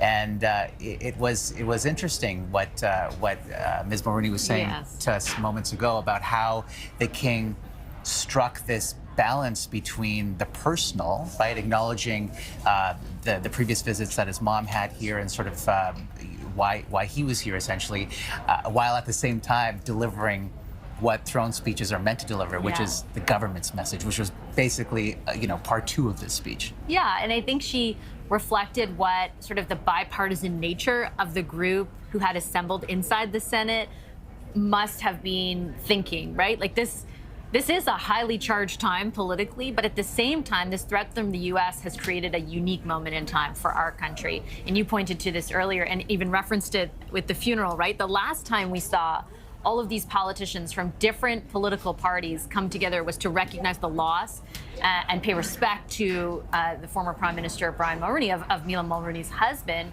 And now we see them back here together to show, kind of like in a show of strength, right? A show of, hey, we are about something, and this is part of that something, delivered through this throne speech, delivered through the most amazing visuals that we have witnessed over the last 24 hours, and continue to right until this last very moment when the King and Queen will get on that plane. And as we watch them get on that plane, quick final thoughts from a couple of our guests. Let's go to Athea Hagen right now, who is in London, where the King and Queen are heading momentarily. Did the King, Athea, very quickly come here and do what he had to do? Yes, he did. He came here and reaffirmed his place on the global stage. He came here, reminded everybody that he is the monarch, that Canada is a sovereign country, and he was so well received by the Canadian people, and that was really key as well. So this will be a success for him, absolutely. All right, Athea, thank you for being part of our coverage this morning. And Richard Berthelsen, our royal commentator, how will this trip be remembered, Richard? I think it's going to be remembered as a trip at a great moment of drama and tension for this country that was sort of diffused a little bit by the sense of people showing up in a great sense of unity and a strong sense of identity. It was his 20th visit. He's probably got more visits behind him than ahead, but it won't be the last, and it was a very strong start for his first visit as King of Canada, and we'll look forward to, I think, seeing him on these shores in the not-too-distant future. I'm sure the success of this visit will let the Prime Minister and his government know that there's ways the King can be helpful to us and useful to us in Canada in the future, and I think we'll look forward to that in the years ahead. I think we have just a few seconds left. Yeah, I would love to get our strategist thoughts, but I'll save that for Power Play and for question period this week. I guess what I'm left with, we just have a few seconds left, are these images. Like Richard points out, at a time of great strain on this country, great worry and great anxiety, it was magical to witness. It was, I don't know, it was kind of cool. I don't know what other way to describe it. Feels like you're watching a key piece of history unfold live before our eyes. Especially given how rare it is, right? I mean, the fact that the couple came here for fewer than 24 hours, and also the reception that they received, right? From the crowds that were gathered here for hours, some of them. You will have much more on Power Play this evening, and I'll have more on CTV National News tonight. Thank you for joining our special coverage of this historic throne speech. We'll see you later.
It is with a deep sense of pride and pleasure that my wife and I join you here today as we witness Canadians coming together in a renewed sense of national pride, unity, and hope.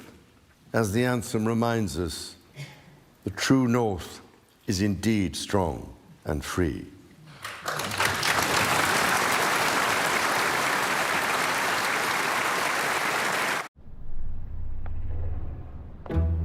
Gold standard, gold dust, pot Gold? Solid gold.